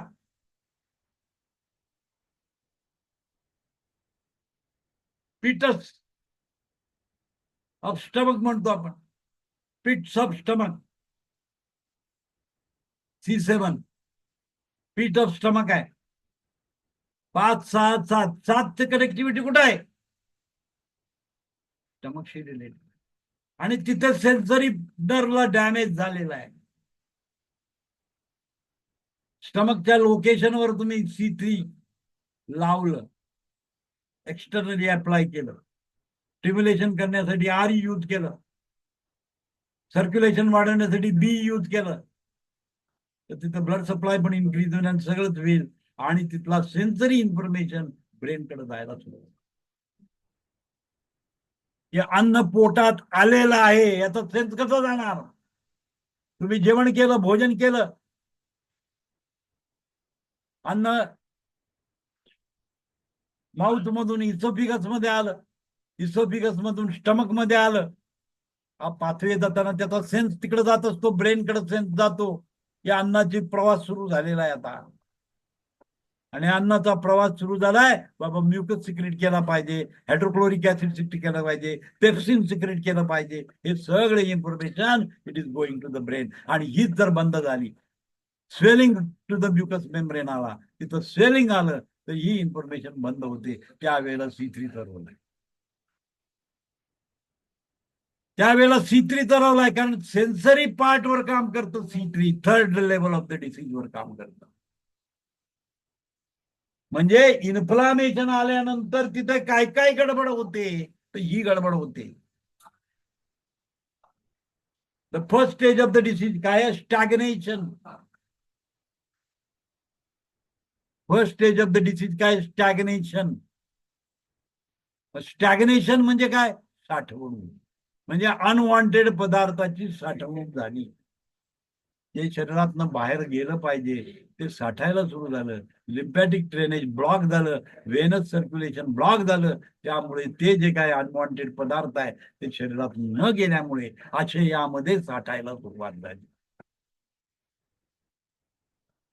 आशयामध्ये साठायला सुरुवात झाल्याबरोबर त्या ठिकाणी जी सेन्सरी नर्व आहे ती स्टिम्युलेट झाली. And wrong information is given to the brain. ब्रेनला रॉंग इन्फॉर्मेशन, रॉंग इन्फॉर्मेशन. म्हणून पेरिस्टॅटल मुवमेंट वाढवली आणि उलट्या व्हायला सुरुवात झाली. It increases the peristaltic movement. आणि ते जे अनवॉन्टेड मटेरियल होतं त्यांनी काय केलं? सेन्सरी नर्वच्या एंडला डॅमेज करायला सुरुवात केली, तिथे स्वेलिंग आणायला सुरुवात केली. अशा कंडिशनने सेन्सेशन बंद झालं, भूक लागायचंच बंद झालं. ते भूकच लागेल, भूकच लागे. अन्न बघितलं तरी सुद्धा त्याच्या तोंडाला पाणी सुटेना, त्याला भूकच लागेना. लॉस ऑफ एपेटाईट झालं, कारण त्या सेन्सरी नर्वला चूज झाल्यामुळे कुठलीच इन्फॉर्मेशन ते द्यायला तयार नाही. अशा कंडिशनमध्ये C3 तरवलं. सेन्सरी पार्टला प्रॉब्लेम झाला, C3 तरवला. लोकली येतो, जनरल पण होऊ शकतो, सगळ्याच गोष्टी पण त्या ठिकाणी C3 आहे. म्हणून पाचन संस्थेच्या मध्ये अच्छा कार्य करते. स्टमकला सूज आली, स्मॉल इंटेस्टाईनला सूज आली, पॅनक्रियाला सूज आली, गॉल ब्लॅडरला सूज आली, लिव्हरला सूज आली. सेन्सेशनच होणार,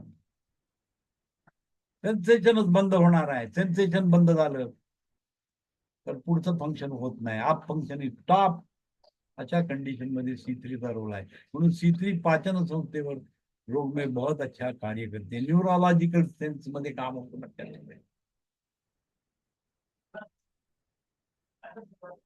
C3 अंतों के म्यूकस मेम्ब्रेन पर अपना प्रभाव रखने के कारण उसके कार्य को शीतल कर देता है.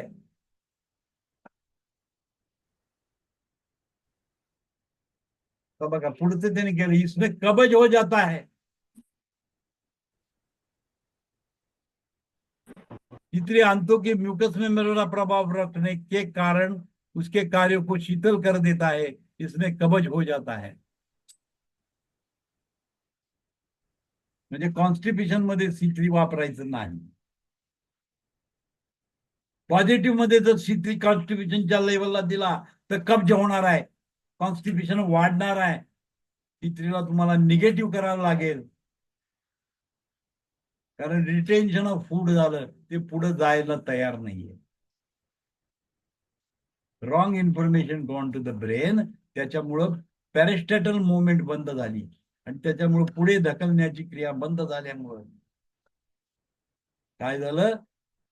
कब्ज तयार झालं, शीतल झालं. ते ऍक्टिव्हेशनच झालं नाही, पुढे ढकलण्याची क्रियाच नाही. त्यामुळं काय झालं?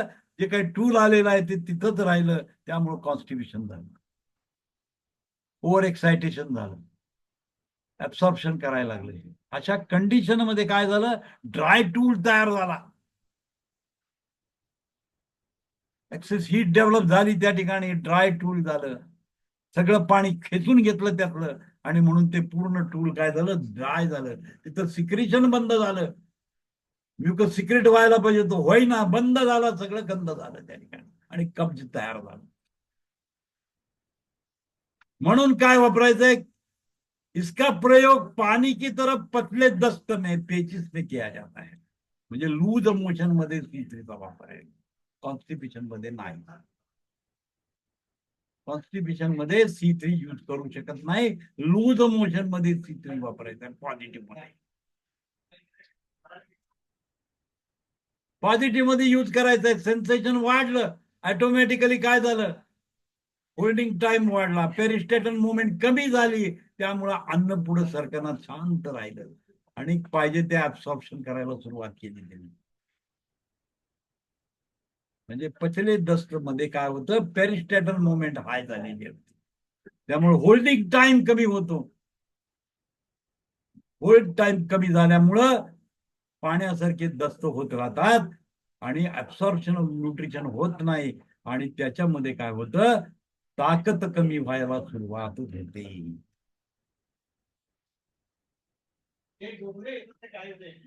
पण अननेसेसरी जर त्या ठिकाणी स्टॅग्नेशन सुरू जर झालं तर सेन्सेशन वाढतं आणि ते ललित गतीने बाहेर काढण्याचा प्रयत्न ब्रेन करायला लागतो आणि अशामध्ये लूज मोशन तयार होतं. म्हणून निसर्गोपचारामध्ये म्हणतात काय, जोपर्यंत तुमची ताकद कमी होत नाही तोपर्यंत त्याच्याकडे दुर्लक्ष करा, लूज मोशन झालं तर जाऊ दे. पण ज्या दिवशी तुमची ताकद कमी व्हायला सुरुवात होईल त्याचा अर्थ हिलिंग क्रायसिस मधून डिसीज क्रायसिस मध्ये गेलेला आहे रोग.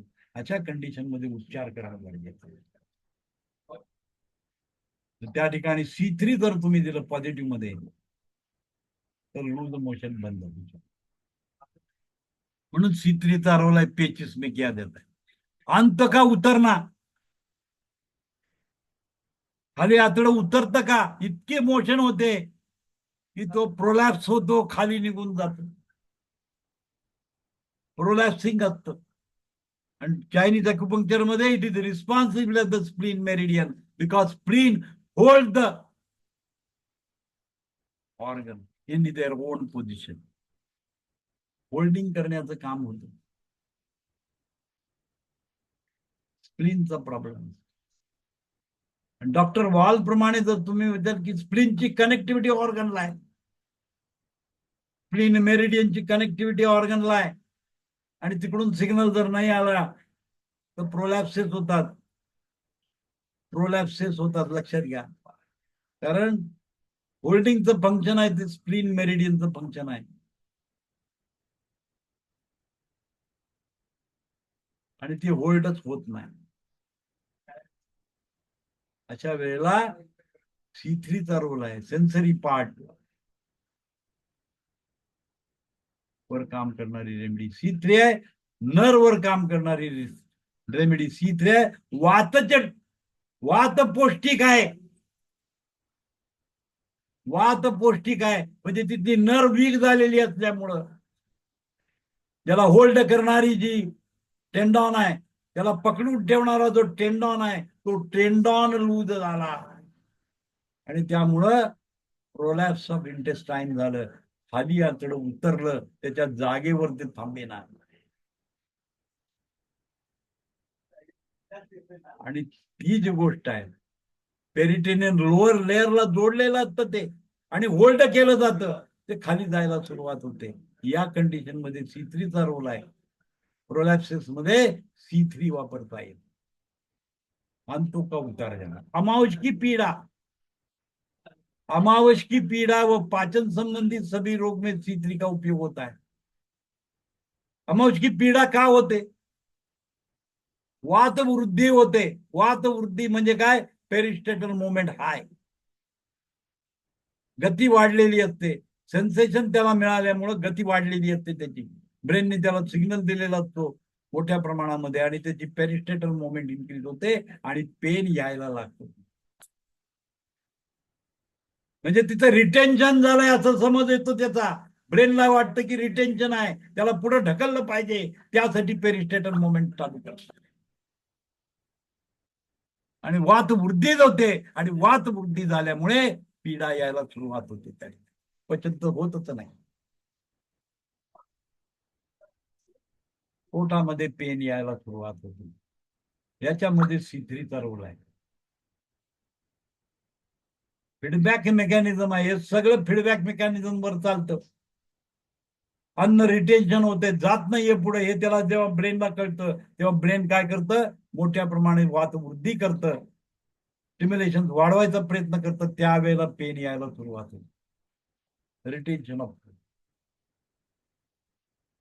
Retention of food, burning sensation, पित्त वाढलेलं आहे, त्या पित्ताला बाहेर काढायचा प्रयत्न करत असतं, अशा वेळेला सुद्धा पेन येतो. पण तिथं बर्निंग सेन्सेशन असतं, आग होत असते, इरिटेट होत असतं, सेन्सेशन वाढलेलं असतं, इरिटेशन झालेलं असतं तिथं, आणि ते ब्रेनला इन्फॉर्मेशन मिळाल्यामुळं पेरिस्टॅटल मुवमेंट हाय होते, आणि पेरिस्टॅटल मुवमेंट हाय झाल्याबरोबर पेन यायला सुरुवात होते. आणि याच्यामध्ये तुमचा याचा रोल आहे. कशाचा रोल आहे? C3चा रोल आहे. C3चा रोल त्याच्यासाठी लक्षात घ्या कसं होतं ते. आणि म्हणून आमावश की पीड़ा व पाचन संबंधी रोग में C3 अपनी सहायक रेमेडी के साथ प्रयोग की जाती है. सहायक रेमेडी का F1 है, RE है, YE है, WE है, या सहाय्यक रेमेडीज आहेत. म्हणजे C3 सोबत जर ते दिलं तर ऑटोमॅटिक पेन बंद होते. हिचकी आना, अंतों का क्षय होना, पेट में एडन होना, हार्निया रोग होना, अंतों का उतर जाना. आता अप रेमेडी मध्ये C15 तयार केलेली आहे. त्याच्यासाठी हार्नियासाठी रेमेडी आहे C15. हे हार्नियाची अप रेमेडी आहे ती. C3 as compare to C3 low remedy आहे. C15 हे हायर रेमेडी आहे. हायर रेमेडी मध्ये लो रेमेडीचा समावेश असतो. म्हणून C15 is a higher remedy, up remedy आहे, त्याच्यामध्ये C3चा पण रोल आहे. आणि म्हणून त्याला म्हणतात हार्नियाची रेमेडी कुठली आहे तर C15 आहे, अप रेमेडी आहे. पण C3चा रोल आहे हिचकी आना, अंतों का क्षय रोग, पेट में एडन होना, हार्निया रोग, इसमें C3 बहुत अच्छा कार्य करती है. मेकॅनिझम तुम्हाला मी सांगितलं काय होतं. वात पौष्टिक हा शब्द आहे त्याची. वात पौष्टिक, तिची जी नर्व आहे ती वीक झालेली असल्यामुळं आतडं जागेला राहत नाही, ते उतरतं खाली. आणि मग त्याला जागेला जर आणायचं असेल तर वात पौष्टिक म्हणजे नर्ववर काम करणारी, टॉनिक देणारी, एनर्जी प्रोव्हाइड करणारी C3 रेमेडी आहे. आणि म्हणून C3चा रोल त्या ठिकाणी आहे. पेट में एडन होना, क्रॅम्प येतात पोटामध्ये, गोळे येतात, कॉन्ट्रॅक्ट होतं. आता कॉन्ट्रॅक्शन का होतं लक्षात घ्या, पुढे ढकलण्याची क्रिया आहे. तिथं जे साठलेलं आहे त्याला पुढे ढकलण्याचा प्रयत्न करता एडन होतं, त्या ठिकाणी कॉन्ट्रॅक्शन होतं.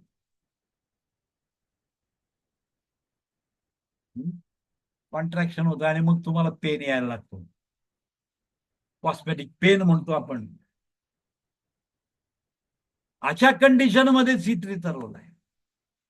म्हणजे जर पोट दुखत असेल, गोळे येऊन पोट दुखतंय, C3 वापरायला. C3चा रोल आहे.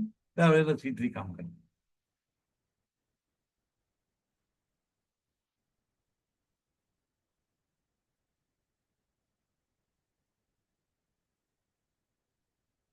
आता बघा, लहान मुलांच्या मध्ये सुखारोग होतो, बच्चे दुर्बल होतात. कशामुळे होतो? बालपणे वाताचा काळ आहे, तुम्हाला माहित नाही तर सांगतो. चायनीज अॅक्युपंक्चर मध्ये वात काळ असतो बाळांचा. विंड एनर्जी त्याची स्ट्रॉंग असते, म्हणजे त्याची नर्वस सिस्टीम खूप स्ट्रॉंग असते, मस्क्युलर सिस्टीम स्ट्रॉंग असते. आणि त्यामुळं काय होतं, ते सेन्सच नसतो म्हणून बच्चा दुर्बल होतो, चलायला येत नाही. साथ में चलना देर से शुरू होता है. बच्चों के दांत निकल का समय, पतले दस्त, बच्चों के मिर्गी रोग में आदि बहुत अच्छा कार्य करती है C3. का असं होतं तर सेन्सरी पार्टवर प्रॉब्लेम झालेला असतो. बच्चाचा डेव्हलपमेंट काळ आहे, त्याचा विकास व्हायचा असतो, त्याच्या शरीराचा विकास करायचा काळ आहे. त्यामुळे परमेश्वराला त्याला एक आदत दिलेली आहे की मोमेंट, गती, गती आहे. त्यामुळे खूप सेन्सिटिव्ह असतात तुम्ही मुलं, पळतात लगेच तिकडे जाऊन धावतात, तिकडे तिकडे जातात. आता जर नर्वच वीक असेल तर काय करणार तुम्ही? हे कामच होणार नाही. आणि मग आपल्याला माहिती आहे की तिथं वात पौष्टिक आहे, नर्ववर काम करणारा न्यूट्रिशन आहे C3. C3 जर त्याला दिलं तर त्याची नर्व स्ट्रॉंग होणार आहे आणि ते दुर्बलता त्याची कमी होणार त्याच्यामुळे. म्हणजे चालायला येत नसेल तर C3 चालवलाय. नर्व वीक झालेले असतात, दुर्बल झालेलं असतं, त्यामुळे त्याला चालता येत नाही. अशा कंडिशन मध्ये C3 work as a tonic. वात पौष्टिक जेवढ्या रेमेडीज आहेत त्या सर्व नर्व सिस्टीमवर काम करतात, हे लक्षात ठेवायचे. म्हणजे नर्वला ताकद देतात आणि नर्वला जर ताकद दिली तर ते चालायला सुरू. बच्चों के दांत निकल के समय पतले दस्त होणार, कारण काय झालं ते खूप सेन्सिटिव्ह झालेलं असतं, चावत असतं, खात असतं, दात बाहेर येण्याची प्रक्रिया चालू असते आणि त्याच्यामुळं काय होतं, त्यांना पतले दस्त होतात. अशा कंडिशन मध्ये सेन्स वाढलेला असतो, त्या सेन्सरी नर्ववर काम करणारी नेमली C3 आणि म्हणून C3 आहे. बच्चों के मिरगी रोग, कन्व्हल्शन येतं त्याला, मिरगी रोग होतो. मनाविरुद्ध काय झालं की फिट येतात त्याला, कन्व्हल्शन येतात, झटके येतात त्याला. मॅनेंजेटिस मध्ये जेव्हा मेंदू ज्वर होतो त्यावेळेला काय होतं, तिथे स्वेलिंग येतं, ब्रेन मध्ये स्वेलिंग असतं. अशा कंडिशन मध्ये काय झालं, त्याचा सेन्सरी पार्ट फार स्ट्रॉंग होतो आणि त्याच्यामध्ये त्यांना कन्व्हल्शन यायला सुरुवात होते. नर्वला सूज आलेली असते, व्हाईट मॅटरला सूज आलेली असते. व्हाईट मॅटर म्हणजे युअर नर्व, त्याला सूज आल्यामुळं कन्व्हल्शन येत राहतात, मिरगी रोग होतो, इपिलॅप्टिक फिवर येतात त्यावेळेला. त्यावेळेला तुमचा C3 चालवला आहे, कारण C3 work as a nerve tonic. Nerve tonic म्हणून काम करतं, म्हणजे इन्फ्लामेशनला रिड्यूस करायचं काम करतं, नर्ववर आलेली सूज कमी करण्याचं काम करतं, व्हाईट मॅटरवर काम करणारी C3 work on the white matter. C1 work on the, C1 कशावर काम करतं, ग्रे मॅटरवर काम करतं. C3 व्हाईट मॅटरवर काम. वात पौष्टिक आहे ती, नर्ववर काम करते. त्या दोन मध्ये फरक. सिद्धि दर्द में बहुत अच्छा कार्तिक इसलिए प्रयोग मांसपेशी के दर्द, मसल पेन आला तर C3 वापरायचा आहे. मसल पेनला C3 वापरायचं, बोन पेन असेल तर C4 वापरायचं, मसल पेन असेल तर C3 वापरायचं. नर्व पेन असेल तर F1 वापरायचं, F1 C1 पण वापरू शकता, S1 पण वापरू. नर्वला सपोर्टिव्ह सेलला प्रॉब्लेम झाल्यामुळे पेन येत राहतं. मांसपेशी का दर्द में C3, साइटिका का दर्द में C3, कमर के दर्द में C3, सर्वाइकल पेन से के साथ जोड़ों में दर्द, हाथों पैरों में दर्द, सिर में दर्द, ऐसे व्यक्ति के लिए सिर दर्द में, नशा करते अत्यंतिक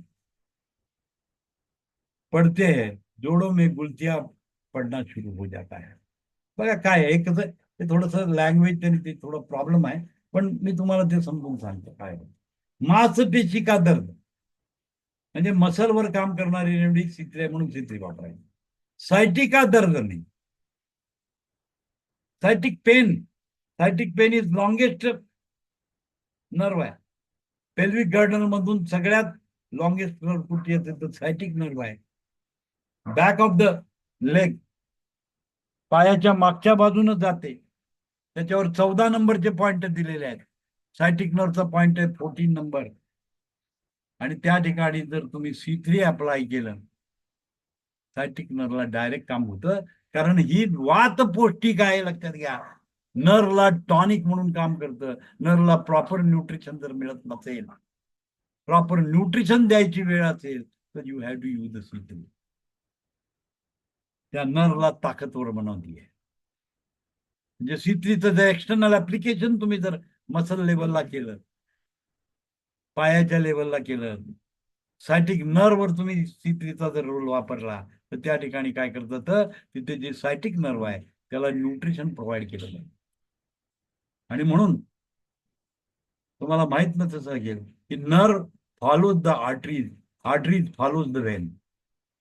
वेन सगळ्यात वरच्या बाजूला असते, आर्टरीज डीप मध्ये असतात आणि नर्व पण डीप मध्ये असते.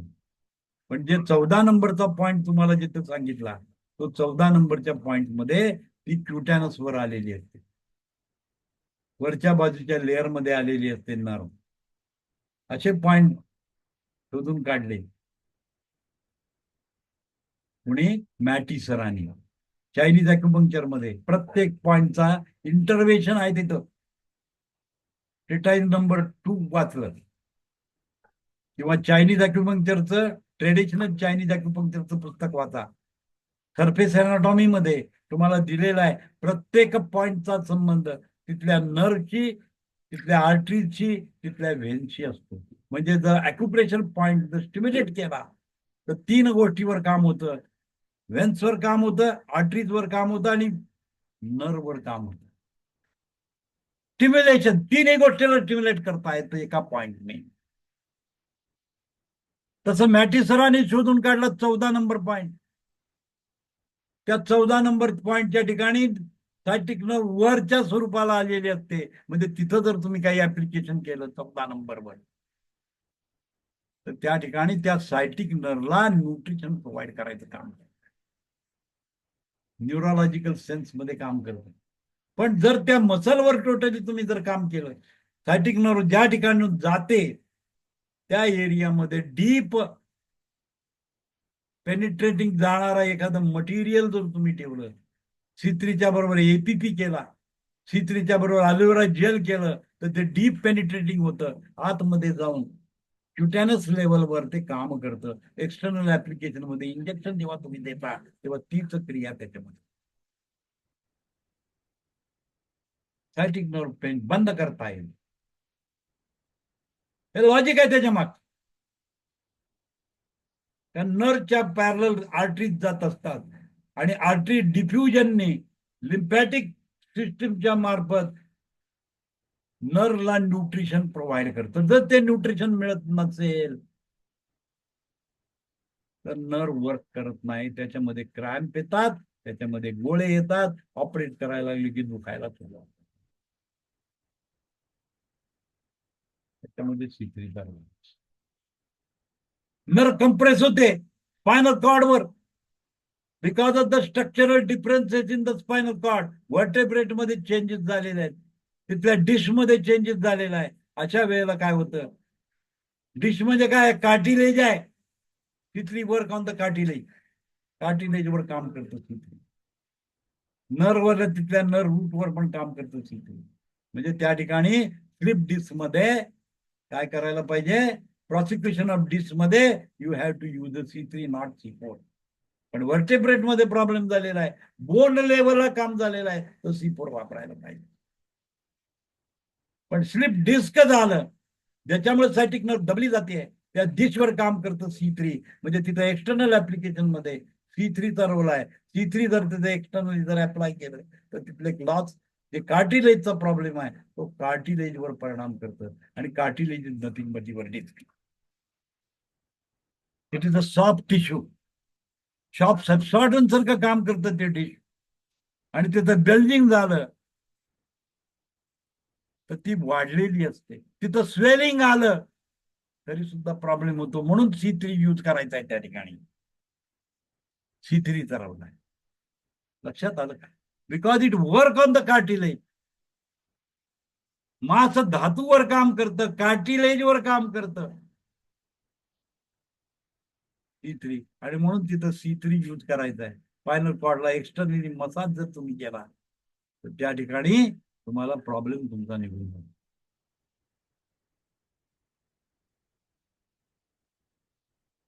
ऐसे व्यक्ति जो सिर दर्द में जो नशा करता है, जो दारू पितो, त्याचा परिणाम त्याच्या नर्ववर होतो आणि म्हणून त्याला डोकं दुखतं. अशा मध्ये नर्व टॉनिक म्हणून C3 द्यायला पाहिजे. म्हणजे ज्याचा नशा केल्यामुळे डोकं दुखत जर असेल किंवा एखादं मेडिकल औषध खाल्ल्यानंतर त्याचा दर्द जर होत असेल तर तो नर्व डायरेक्टली अफेक्शन झाल्यामुळं त्या ठिकाणी काय होतं, डोकं दुखायला लागतं. अशा कंडिशन मध्ये C3चा उपयोग करायचा. कशाची नशा, दारूची नशा असू दे, हा, कशाची नशा जर करायची, तंबाखू खात असेल, सिगरेट ओढत असेल, त्याच्यामुळे जर डोकं दुखत असेल तर 100% C3 वापरायला पाहिजे. You have to use C3, कारण ते नर्वाइन टॉनिक आहे, नर्ववर काम करणारी रेमेडी आहे. नर्वला प्रॉपर न्यूट्रिशन मिळायला लागेल तरच ते काम करेल. नशेचा परिणाम नर्ववर होतो आणि तो नर्ववरचा परिणाम तुम्हाला रिड्यूस करायचा असेल तर C3 वापरायला पाहिजे. You have to use C3.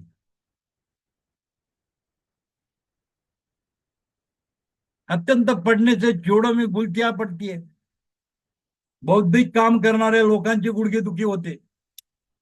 जे बौद्धिक काम करतात, डॉक्टर, इंजिनियर, शिक्षक, जे बौद्धिक काम करतात त्यांच्या जोडों में दर्द होता है. शिवाजी महाराज गुडघी रोग होऊन मेले. अटल बिहारी वाजपेयी गुडघी रोग होऊन मेले. गुडघ्याचे रोग झाले, जॉईंट मध्ये प्रॉब्लेम सुरू झाला त्यांनी. शारीरिक कष्ट करायला गेलेलेच नव्हते. बौद्धिक काम करणाऱ्याची गुडघी दुखी, अत्यंत पडणे वाले के जोडों में दर्द. हिस्ट्री काय सांगते, जास्त प्रमाणामध्ये बौद्धिक काम करतात अशा वेळेला गुडघ्यामध्ये दर्द होतं. मुलं नीटची तयारी करत असतात, जेईची तयारी करत असतात, रात्रंदिवस अभ्यास करतात, बौद्धिक श्रम जास्त करतात ती माणसं. अशा वेळेला त्यांच्या जोडोमध्ये दर्द यायला लागतो. नर्व मध्ये ताण तणाव निर्माण होतो आणि म्हणून नर्व पौष्टिक काय आहे, C3 आहे. You give C3 to them. म्हणजे असं ते काम करणार आहे त्याला C3 टॉनिक म्हणून द्यायला सुरुवात करा. हे बंद होईल, प्रयोग करून बघा. त्याला सांगायचं रोज C3 पॉझिटिव्ह मध्ये D5 मध्ये देऊन टाका त्याला C3. त्याला सांगा कंटिन्युअसली तो जर घ्यायला लागला तर बरंच होणार. जनरल टॉनिक मध्ये C3 टाका आणि द्या त्याला, काय होतं बघा. You will get the benefit. 100% तुम्हाला बेनिफिट, त्याची गुडघेदुखी बंद होणार.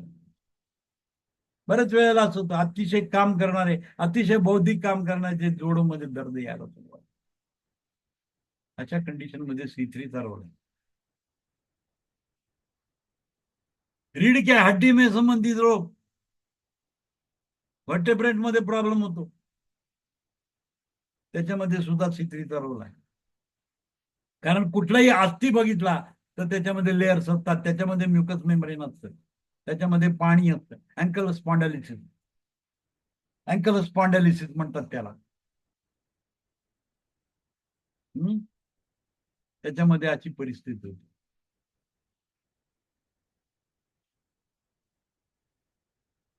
वळायलाच येत नाही, बोनचा सॉफ्टनेस कमी होतो आणि हाड ठिसूळ होतात त्याच्यामध्ये. अँकल स्पॉन्डालिसिस वॉटर नसतं त्याच्यामध्ये, जलतत्व कमी झालेलं असतं आणि जलतत्व वाढवायचं काम C3 करतं. It work on the mucus membrane. जलतत्व वाढवायचं काम तिथं करतं, प्रॉपर न्यूट्रिशन त्याला देणार आहे. अशा वेळेला C3चा रोल आहे. C3 तुम्ही जर त्याला रीड के हड्डी के रोग मध्ये C4 कॅल्शियम रिलेटेड आहे, C3 फॉस्फरस रिलेटेड आहे. Liquid phosphorus, phosphorus liquid stage मध्ये असतो आणि हाडाच्या वाढीसाठी फॉस्फरसची आवश्यकता असते आणि ते प्रॉपर प्रोव्हाइड करायचं असेल तर C3 वापरायला पाहिजे. म्हणजे बोनचा जो सॉफ्टनेस आहे तो C3 शी रिलेटेड आहे, फ्लेक्झिबिलिटी आहे ही C3 शी रिलेटेड आहे, हार्डनेस हा C4 शी रिलेटेड आहे. म्हणजे C4 आणि C3 ही दोन्ही बोनचीच रेमेडी आहे. म्हणजे एक्सटर्नल ऍप्लिकेशन मध्ये C3 जर त्याला लावलं तर बोन मध्ये स्ट्रेंथ येऊ शकते, बोन स्ट्रॉंग होऊ शकते. C3 C4 अल्टरनेट यूज करा आणि C3 न त्याला जर केला तर बोन मॅरोवर पण करतं, सॉफ्ट टिश्यूवर पण काम करतं C3. त्यामुळे हिमोग्लोबिन पण वाढतं कधी कधी C3चं ऍप्लिकेशन कधी केल्या.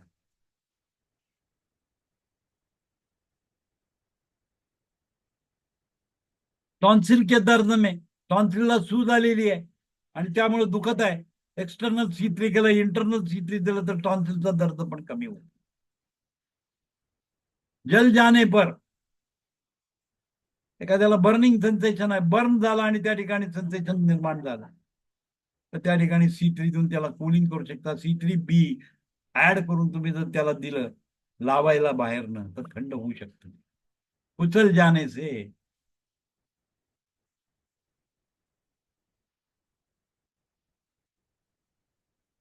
खुरुज जाने से, खराटा पडलाय त्याला, घातली गेली स्किन कुठंतरी, कुठंतरी दबली गेली स्किन आणि त्या ठिकाणी पेन यायला लागलाय, ते C3 रोग. कुचल जाने से घाव, टॉन्सिल का दर्द आदि में C3 का एक्सटर्नल उपयोग करने से बहुत अच्छा कार्य करती है. बाहेरनं बाह्य उपचार करा त्या ठिकाणी, एक्सटर्नल ऍप्लिकेशन, तिथं C3चा उपयोग. C3 का प्रयोग सायटिक नर्व, आंख, कान, गला, थायराइड, अंतू, पॅराथायरॉइड वर काम करतं C3. अंतों में, थायराइड में वजन बढ़ने पर, कान का बहना, जीभ का कठोर हो जाना, जल जाना, पॅरालाइज होना, हड्डी की गलन होना, या सर्वांमध्ये C3चा प्रयोग आहे. जॉइंट का,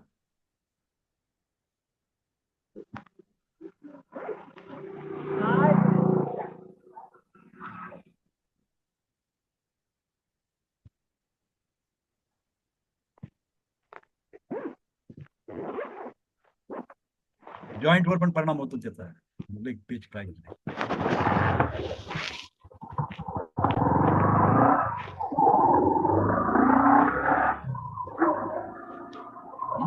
जॉइंट वर पण त्याचा परिणाम होतो.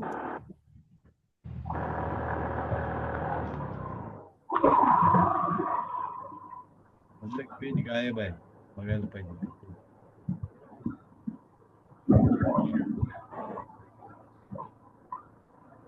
डिसेबल्स होना, गले का संक्रमण आदि में किया जाता है. C3 अपने प्रभाव से अंगों में कैंसर से बहुत बढ़िया कार्य करती है. टिश्यू रेमेडी आहे, कॅन्सरवर काम करणार.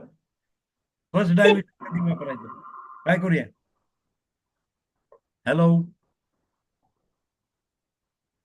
एवढं घेऊया म्हणजे संपेल, ही रेमेडी संपते. फर्स्ट डायल्युशनचा प्रयोग कुठे करायचा आहे बघा, त्वचा के दानों के से पस निकलने वाला. त्वचेवर काय झालंय, फोड उठलेले आहेत छोटे छोटे आणि त्याच्यातून पस फॉर्मेशन होत असेल तर C3 फर्स्ट डायल्युशन मध्ये द्या, ते बंद होते. पुरुषों के इम्पोर्टन्सी में सिंगल रेमेडी यूज करा. तुम्ही पहिल्यांदा सिंगल वापरायचा प्रयत्न करा, फॉर्म्युलायझेशन करू नका. फॉर्म्युला नंतर यूज करा. फर्स्ट स्टेज मध्ये तुम्ही सिंगल रेमेडी यूज करू शकता. एक सिंगल रेमेडी देऊन पण काम करू शकता. त्वचे से दानों में पस को निकलने में, पस निकल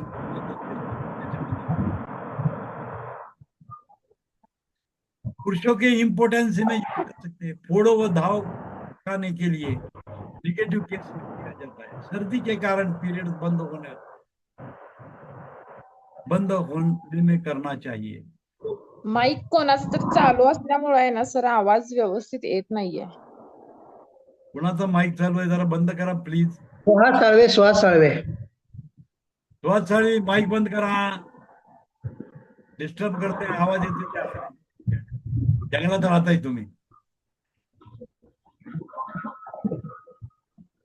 आणि तुमच्या मोबाईलचं माईक भयंकर सेन्सिटिव्ह आहे, त्यामुळे ते पिकअप करते सगळं बाहेर. प्लीज बंद करा ते. स्पीकर मध्ये बॅकग्राऊंड माझ्या आवाजामध्ये ते मिक्स होते, प्रॉब्लेम आहे. त्वचा के दानों में पस को निकालने के, म्हणजे अंगावर फोड फोड उठतायत, पुरळ उठताय आणि त्याच्यातून पस बाहेर यायला लागला, तर त्याच्यामध्ये C3 चालवलाय. फर्स्ट डायल्युशन द्यायचं आहे. 147 तोडून फर्स्ट डायल्युशन C3. पुरुषों के इम्पोर्टेंसी में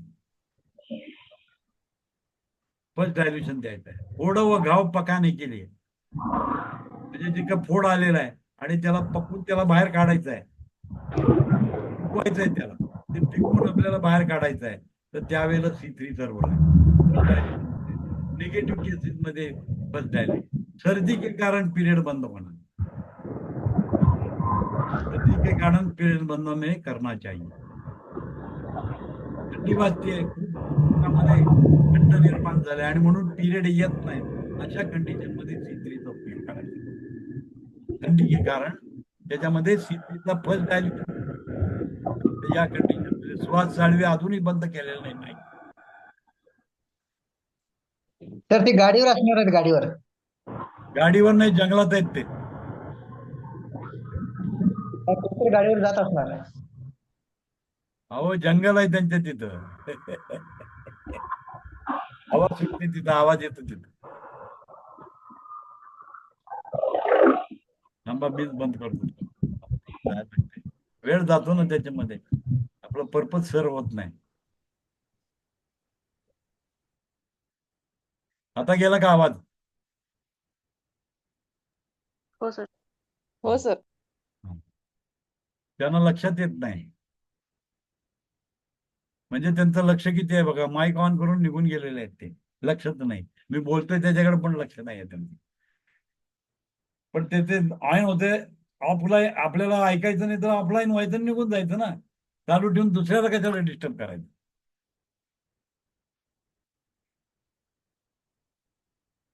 कारण माझं बोलणं त्यांच्यापर्यंत जात नाही म्हणून ते बंद करत नाहीत माईक. अशी परिस्थिती होती.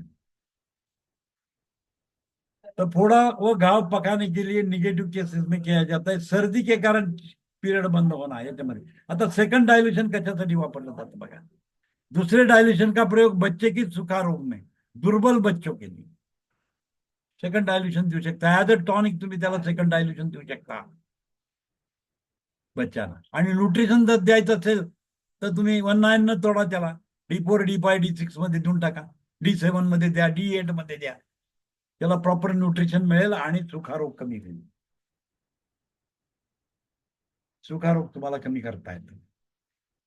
बच्चों, दुर्बल बच्चों में हाथ पैर में दर्द, हातापायात गोळे येणं आणि दुखतं का तर पॉवर कमी आहे म्हणून.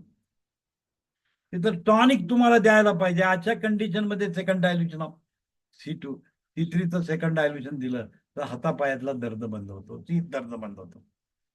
त्वचा रोग में, एक्झमा में, सोरायसिस में, सायटिका का डर्म में C3 तुम्ही थर्ड डायल्युशन सेकंड डायल्युशन मध्ये देऊ शकता. सीने में जलन त्याच्यामध्ये पण तुम्ही देऊ शकता. लीवर का दर्द में, लीवर मध्ये दर्द होत असेल तरी पण देऊ शकता. ऍसिडिटी में, लीवर के सूजन में, कभी कभी कभी दस्त कभी कब्ज, अशा कंडिशन मध्ये सुद्धा C3 सेकंड डायल्युशन मध्ये द्यायचं. दस्त के बाद ठंड लगना, पर्टिकुलर सिम्टम आएगा, दस्त के बाद ठंड लगना, मोशन आलं गेला आणि आल्यानंतर त्याला थंडी वाजायला सुरुवात झाली, अशा कंडिशन मध्ये C3चं सेकंड डायल्युशन द्यायचं आहे. हे तुम्हाला माहिती पाहिजे. पेशंटने सांगायला आला की बाबा संडासला जाऊन आलं की मला थंडी भरते, असं लक्षण तो सांगत असेल, पटकन तुमच्या डोक्यामध्ये आलं की it is a case of C3 त्याला देऊन टाका सेकंड डायल्युशन मध्ये, तुम्हाला फायदा होईल. बोन पेन में, हाडाचं पेन होतंय, बोन बाद झालेलं नाही, ॲस्ट्रोफोरेसिस झाले, ॲस्ट्रोपिनिया झालं नाही, ॲस्ट्रोमलेशिया झालेलं नाही आहे, बोनला सूज आलेली आहे, पहिल्या स्टेजमध्ये डिसीज आहे, स्टॅग्नेशन व्हायला लागलंय, इन्फ्लामेशन कंडिशन आहे आणि त्यामुळे पेन येतोय, त्यावेळेला सेकंड डायल्युशन ऑफ C3 करायचं. म्हणजे बोनला मार लागला कसला तरी आणि बोन दुखायला सुरुवात झाली, हाडाला मार लागलेला आहे आणि हाड दुखत आहे, त्यावेळेला C3चा रोल आहे. C3 सेकंड डायल्युशन मध्ये दिला तर हाडाचा जोड बनतो. ट्युबरक्युलोसिस मध्ये पण यूज होतो. चेस्ट पर सिस्ट बनना, चेहरे पर सिस्ट बनना, चेहऱ्यावर पाण्याची गाठ येते कधी कधी, अशा कंडीशन मध्ये सेकंड डायल्यूशन किसी भी कंडीशन को बैलेंस करने के लिए किया जाता है. कुठलीही कंडिशन आहे त्याला बॅलन्स करायचं काम सेकंड डायल्यूशन C3.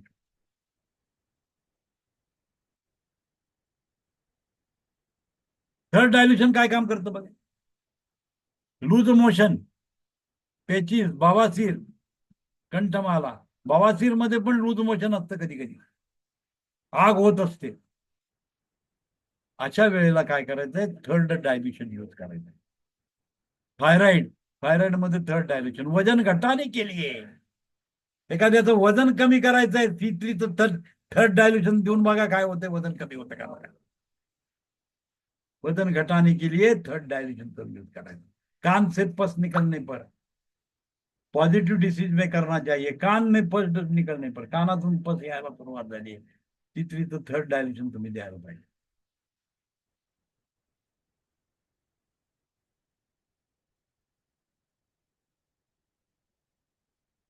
आता हायर डायल्युशन काय काय करतं, सेन्सेशनच खतम झालंय, सेन्सरी लॉस झालेला आहे बॉडीमध्ये, डायबिटिक न्यूरोपॅथी झाली, सेन्सेशन लॉस झालेला आहे. अशा कंडिशन मध्ये हायर डायल्युशनचा उपयोग करायचा आहे. हायर डायल्युशन C3 जो तुम्ही उपयोग केला तर लॉस ऑफ सेन्सेशन नॉर्मल येतं. कधी कधी त्याला पायात चप्पल घातलेलं कळत नाही, दगड लागलेला कळत नाही. या सर्व कंडिशन मध्ये higher dilution of C3 use करायचं. सेन्सेशन खतम झालेलं आहे अशा कंडिशन मध्ये हायर डायल्युशन यूज करा. यामध्ये आपण C3 आज बघितलं, उद्या आपण C4 बघायचं. आणि these are all up remedies. त्याच्यामध्ये C1 मध्ये जे जे काय रिझल्ट आहेत ते C2 C3 आणि पुढच्या सर्व रेमेडीज मध्ये C1 इन्क्लुडेडच असतं. त्यामुळे C1 चे रोल जे काही सिम्पटम्स ज्याच्यावर काम करतात ते C2 पण काम करतं, C3 पण. Up remedy, these are up remedy. तर इथे थांबूया. काही शंका असली तर विचारू शकता मला.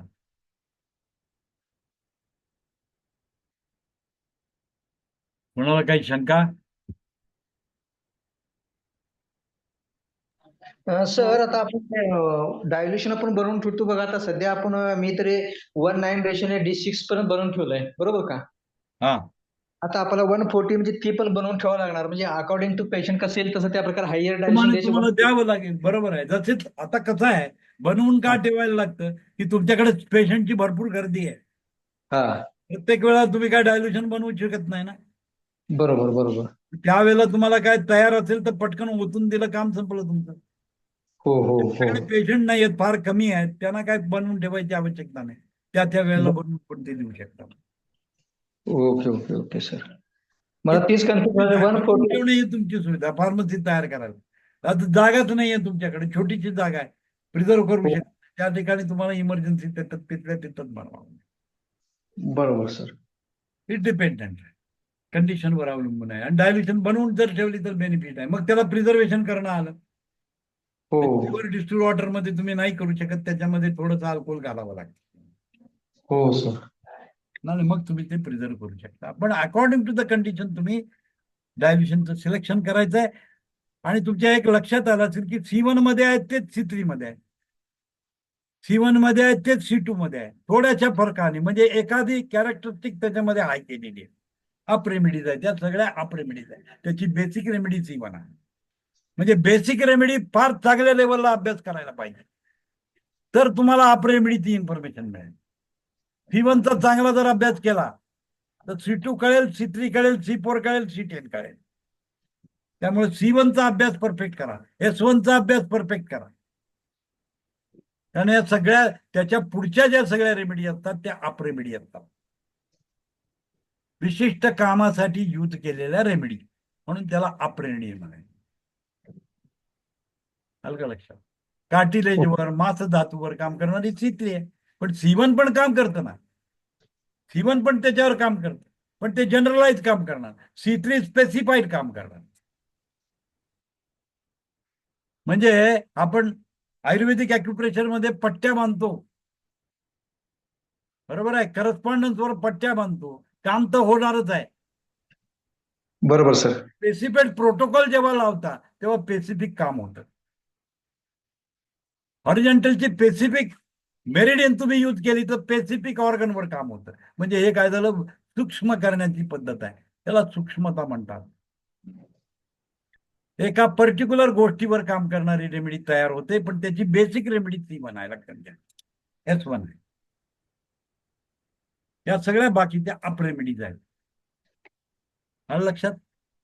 Okay sir. ठीक आहे. आणि काय कोणाला शंका?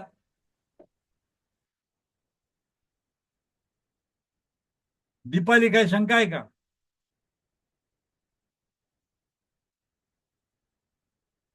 दीपाली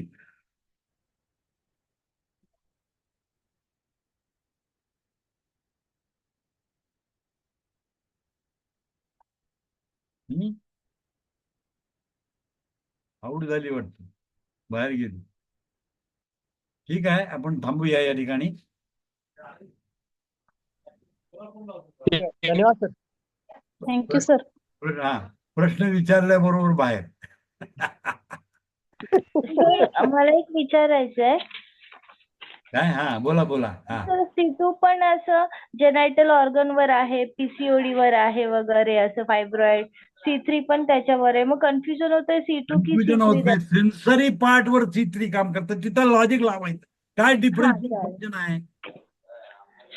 येस तू येस. सेन्सरी पार्ट वर काम करतं का? नाही नाही. मग सेन्सरी पार्ट मुळे जर प्रॉब्लेम असेल तर C3 वापरायला पाहिजे. हा म्हणजे ते ग्लँड्स असल्यामुळे C2 आणि जर सेन्सरी इश्यू असल्यामुळे C3. C3, हा, अप रेमेडी आहे. C3 is the up remedy, C2 is the lower remedy. Okay, clear झालं. थँक्यू. हा हा, म्हणजे आपल्याला लक्षात आलं पाहिजे आपण त्याच्यामध्ये काय करायचं, डिफरन्शिएशन करायचं. आपण डिफरन्शिएट करायचं त्याच्यामध्ये काय प्रॉब्लेम आहे, त्यालाच म्हणतात डिफरन्शियल डायग्नोसिस. जे डिफरन्स तुम्हाला लक्षात आलं पाहिजे. आता तुम्हाला काही नाही कळलं तर C1 देऊन टाका. लक्षात आलं का? याचा सरळ अर्थ आहे की तुम्हाला काहीच कळलं नाही, यूज C1. 100% बरं होणार पेशंट, फक्त वेळ लागेल. C3 वापरल्यानंतर लवकर होईल, C1 वापरल्यानंतर जास्त वेळात उशिरा होईल, कारण ती जनरल रेमेडी आहे. आता किंडीचं फंक्शन तुमच्या लक्षात नाही आलं S6, तुम्ही S1 वापरू शकता, कारण S1 content work on all the organ, सगळ्या ऑर्गनवर काम करणारी रेमेडी आहे. तसं C1 सगळ्याच ऑर्गन वर टिश्यू लेवलला काम करणारी रेमेडी, तर C1 यूज करू शकता. तुम्हाला नाही कळलं, अप रेमेडीज या स्पेशलाइज वर्क करण्याकरता वापरलेल्या, म्हणून त्याला अप रेमेडी म्हणतात. बेसिक रेमेडी C1 असते. कारण मॅटी सरांनी जेव्हा पहिल्यांदा सुरुवात केलं प्रॅक्टिस करायला, तेव्हा फर्स्ट रेमेडी सगळ्या रेमेडी एकदम तयार झालेल्या नव्हत्या. सगळ्या रेमेडी एकदम तयार केल्याच नाहीत त्यांनी, एक एक वाढवत गेले, असे 38 पर्यंत गेले. Necessity of mother of invention म्हणतात. गरज जशी पडत गेली तसं तसं त्याचं संशोधन झालं आणि ते रेमेडीज बनवल्या गेल्या. आज तुम्हाला काय झालं, सगळं तुमच्याकडे आहे, म्हणून तुम्ही कन्फ्युजन मध्ये हे वापरायचं का ते वापरायचं. पण फर्स्ट रेमेडी जे त्या प्रत्येक ग्रुपची जी फर्स्ट रेमेडी आहे ती सगळ्यावर काम करते. समजून घ्यायचं फर्स्ट रेमेडी, कारण मॅटी सरांनी पहिल्यांदा फर्स्ट रेमेडीच बनवली. त्यामुळे फर्स्ट रेमेडी त्याच्या प्रत्येक ग्रुपमधली जी फर्स्ट रेमेडी आहे ते work on all the thing, सगळ्यावर काम करते, युनिव्हर्सल सारखं काम. पहिल्या बोलवलं इलेक्ट्रिसिटी त्यांनी पहिल्यांदा मला, कारण त्याला माहित होतं की कलर थेरपी, नॅचरोपॅथीमध्ये कलर थेरपी करतात आणि त्याचा परिणाम असतो. त्याच्या हिशोबाने त्यांनी डोक्यामध्ये लॉजिक घेतलं की आपण इलेक्ट्रिसिटी पण बनवाव्या. आणि मग त्यांनी बघितलं रेड येलो हे बघितलं, तर वेगवेगळी फुलं वेगवेगळे होते, वेगवेगळे कलर दिसत होते, त्याच्या प्रॉपर्टीज वेगळ्या वेगळ्या होत्या. त्याचं कॉम्बिनेशन करून इलेक्ट्रिसिटी डेव्हलप केल्या. त्याची डेव्हलपमेंट कशी झाली तुम्ही विचार करा, त्या डेव्हलपमेंटच्या हिशोबाने करा. आणि म्हणून मॅटी सरांनी पहिल्यांदा फर्स्ट रेमेडी बनवल्या, सगळ्या फर्स्ट रेमेडी पहिल्यांदा बनलेल्या आहेत आणि त्या फर्स्ट रेमेडी पहिल्या काम करायला लागल्या. याचा अर्थ तुम्हाला काही नाही कळलं तर यूज फर्स्ट रेमेडी. इलेक्ट्रोपॅथी फार सिंपल आहे, पण फर्स्ट रेमेडीचा मात्र परफेक्ट अभ्यास पाहिजे. S1 चा अभ्यास पाहिजे, C1 चा अभ्यास पाहिजे, F1 चा अभ्यास पाहिजे, A1 चा अभ्यास पाहिजे. डिटेल मध्ये स्टडी करा, वेन चा अभ्यास करा, वेरवनचा अभ्यास करा आणि 5 इलेक्ट्रिसिटी ज्या आहेत त्याचा अभ्यास तुम्हाला कंपल्सरी करायला पाहिजे. म्हणजे कसं आहे, वनस्पतीच्या लेवलला सुद्धा अभ्यास पाहिजे, प्लांट लेवलला सुद्धा अभ्यास पाहिजे. हे जर केला तर तुम्हाला कधीही अडचण येत नाही. इलेक्ट्रोपॅथी अतिशय सिंपल आहे, ज्याला समजलं त्याला. ज्याला समजत नाही त्याला येत नाही. कारण काय होतं आता यांनी काढलं की C2 कधी वापरायचं, C3 कधी, कन्फ्युजन निर्माण करतं. पण असं जेव्हा कन्फ्युजन होतं तर C1 देऊन टाका, पेशंटला रिझल्ट येणारच आहे. आणि मग तुम्ही विचार करा, मग त्याचं डिफरन्शियल डायग्नोसिस करा आणि मग पर्टिक्युलर रेमेडी तयार करून द्या. हे सगळ्यात महत्वाची गोष्ट आहे. हे समजणं गरजेचं आहे इलेक्ट्रोपॅथीमध्ये, हे समजणं. म्हणून जनरल टॉनिक, नॅचरल टॉनिक तयार केलं गेलं. मनीष पाटीदार सरांनी जनरल टॉनिक, नॅचरल टॉनिकचा शोध लावला. Power booster, lympho booster, organ थेरपीचे रेमेडी का तयार केल्या? Necessity is mother of invention. Necessity निर्माण झाली आणि मग त्याचं इन्व्हेन्शन झालं, मग प्रयत्न झाला आणि मग रेमेडी तयार झाल्या. पण त्याच्यामध्ये basic remedies are very important. आणि मग त्याच्यासाठी सिंथसिस तयार केलं गेलं की सर्व फर्स्ट रेमेडी मिक्स करून एक टॉनिक सारखं तयार केलं गेलं. तुम्हाला काही नाही कळत तर उचलून सेकंड डायल्युशन मध्ये सिंथसिस देऊन टाका. असं पुस्तकात स्पष्ट लिहिलेलं आहे. ज्या वेळेला तुम्हाला काही कळत नाही त्यावेळेला सिंथसिस सेकंड डायल्युशन देऊन टाका. ऑटोमॅटिकली सगळं तुमच्या समोर पिक्चर समोर येतं आणि ते पिक्चर समोर झालं की पर्टिक्युलर रेमेडी यूज करू शकतो.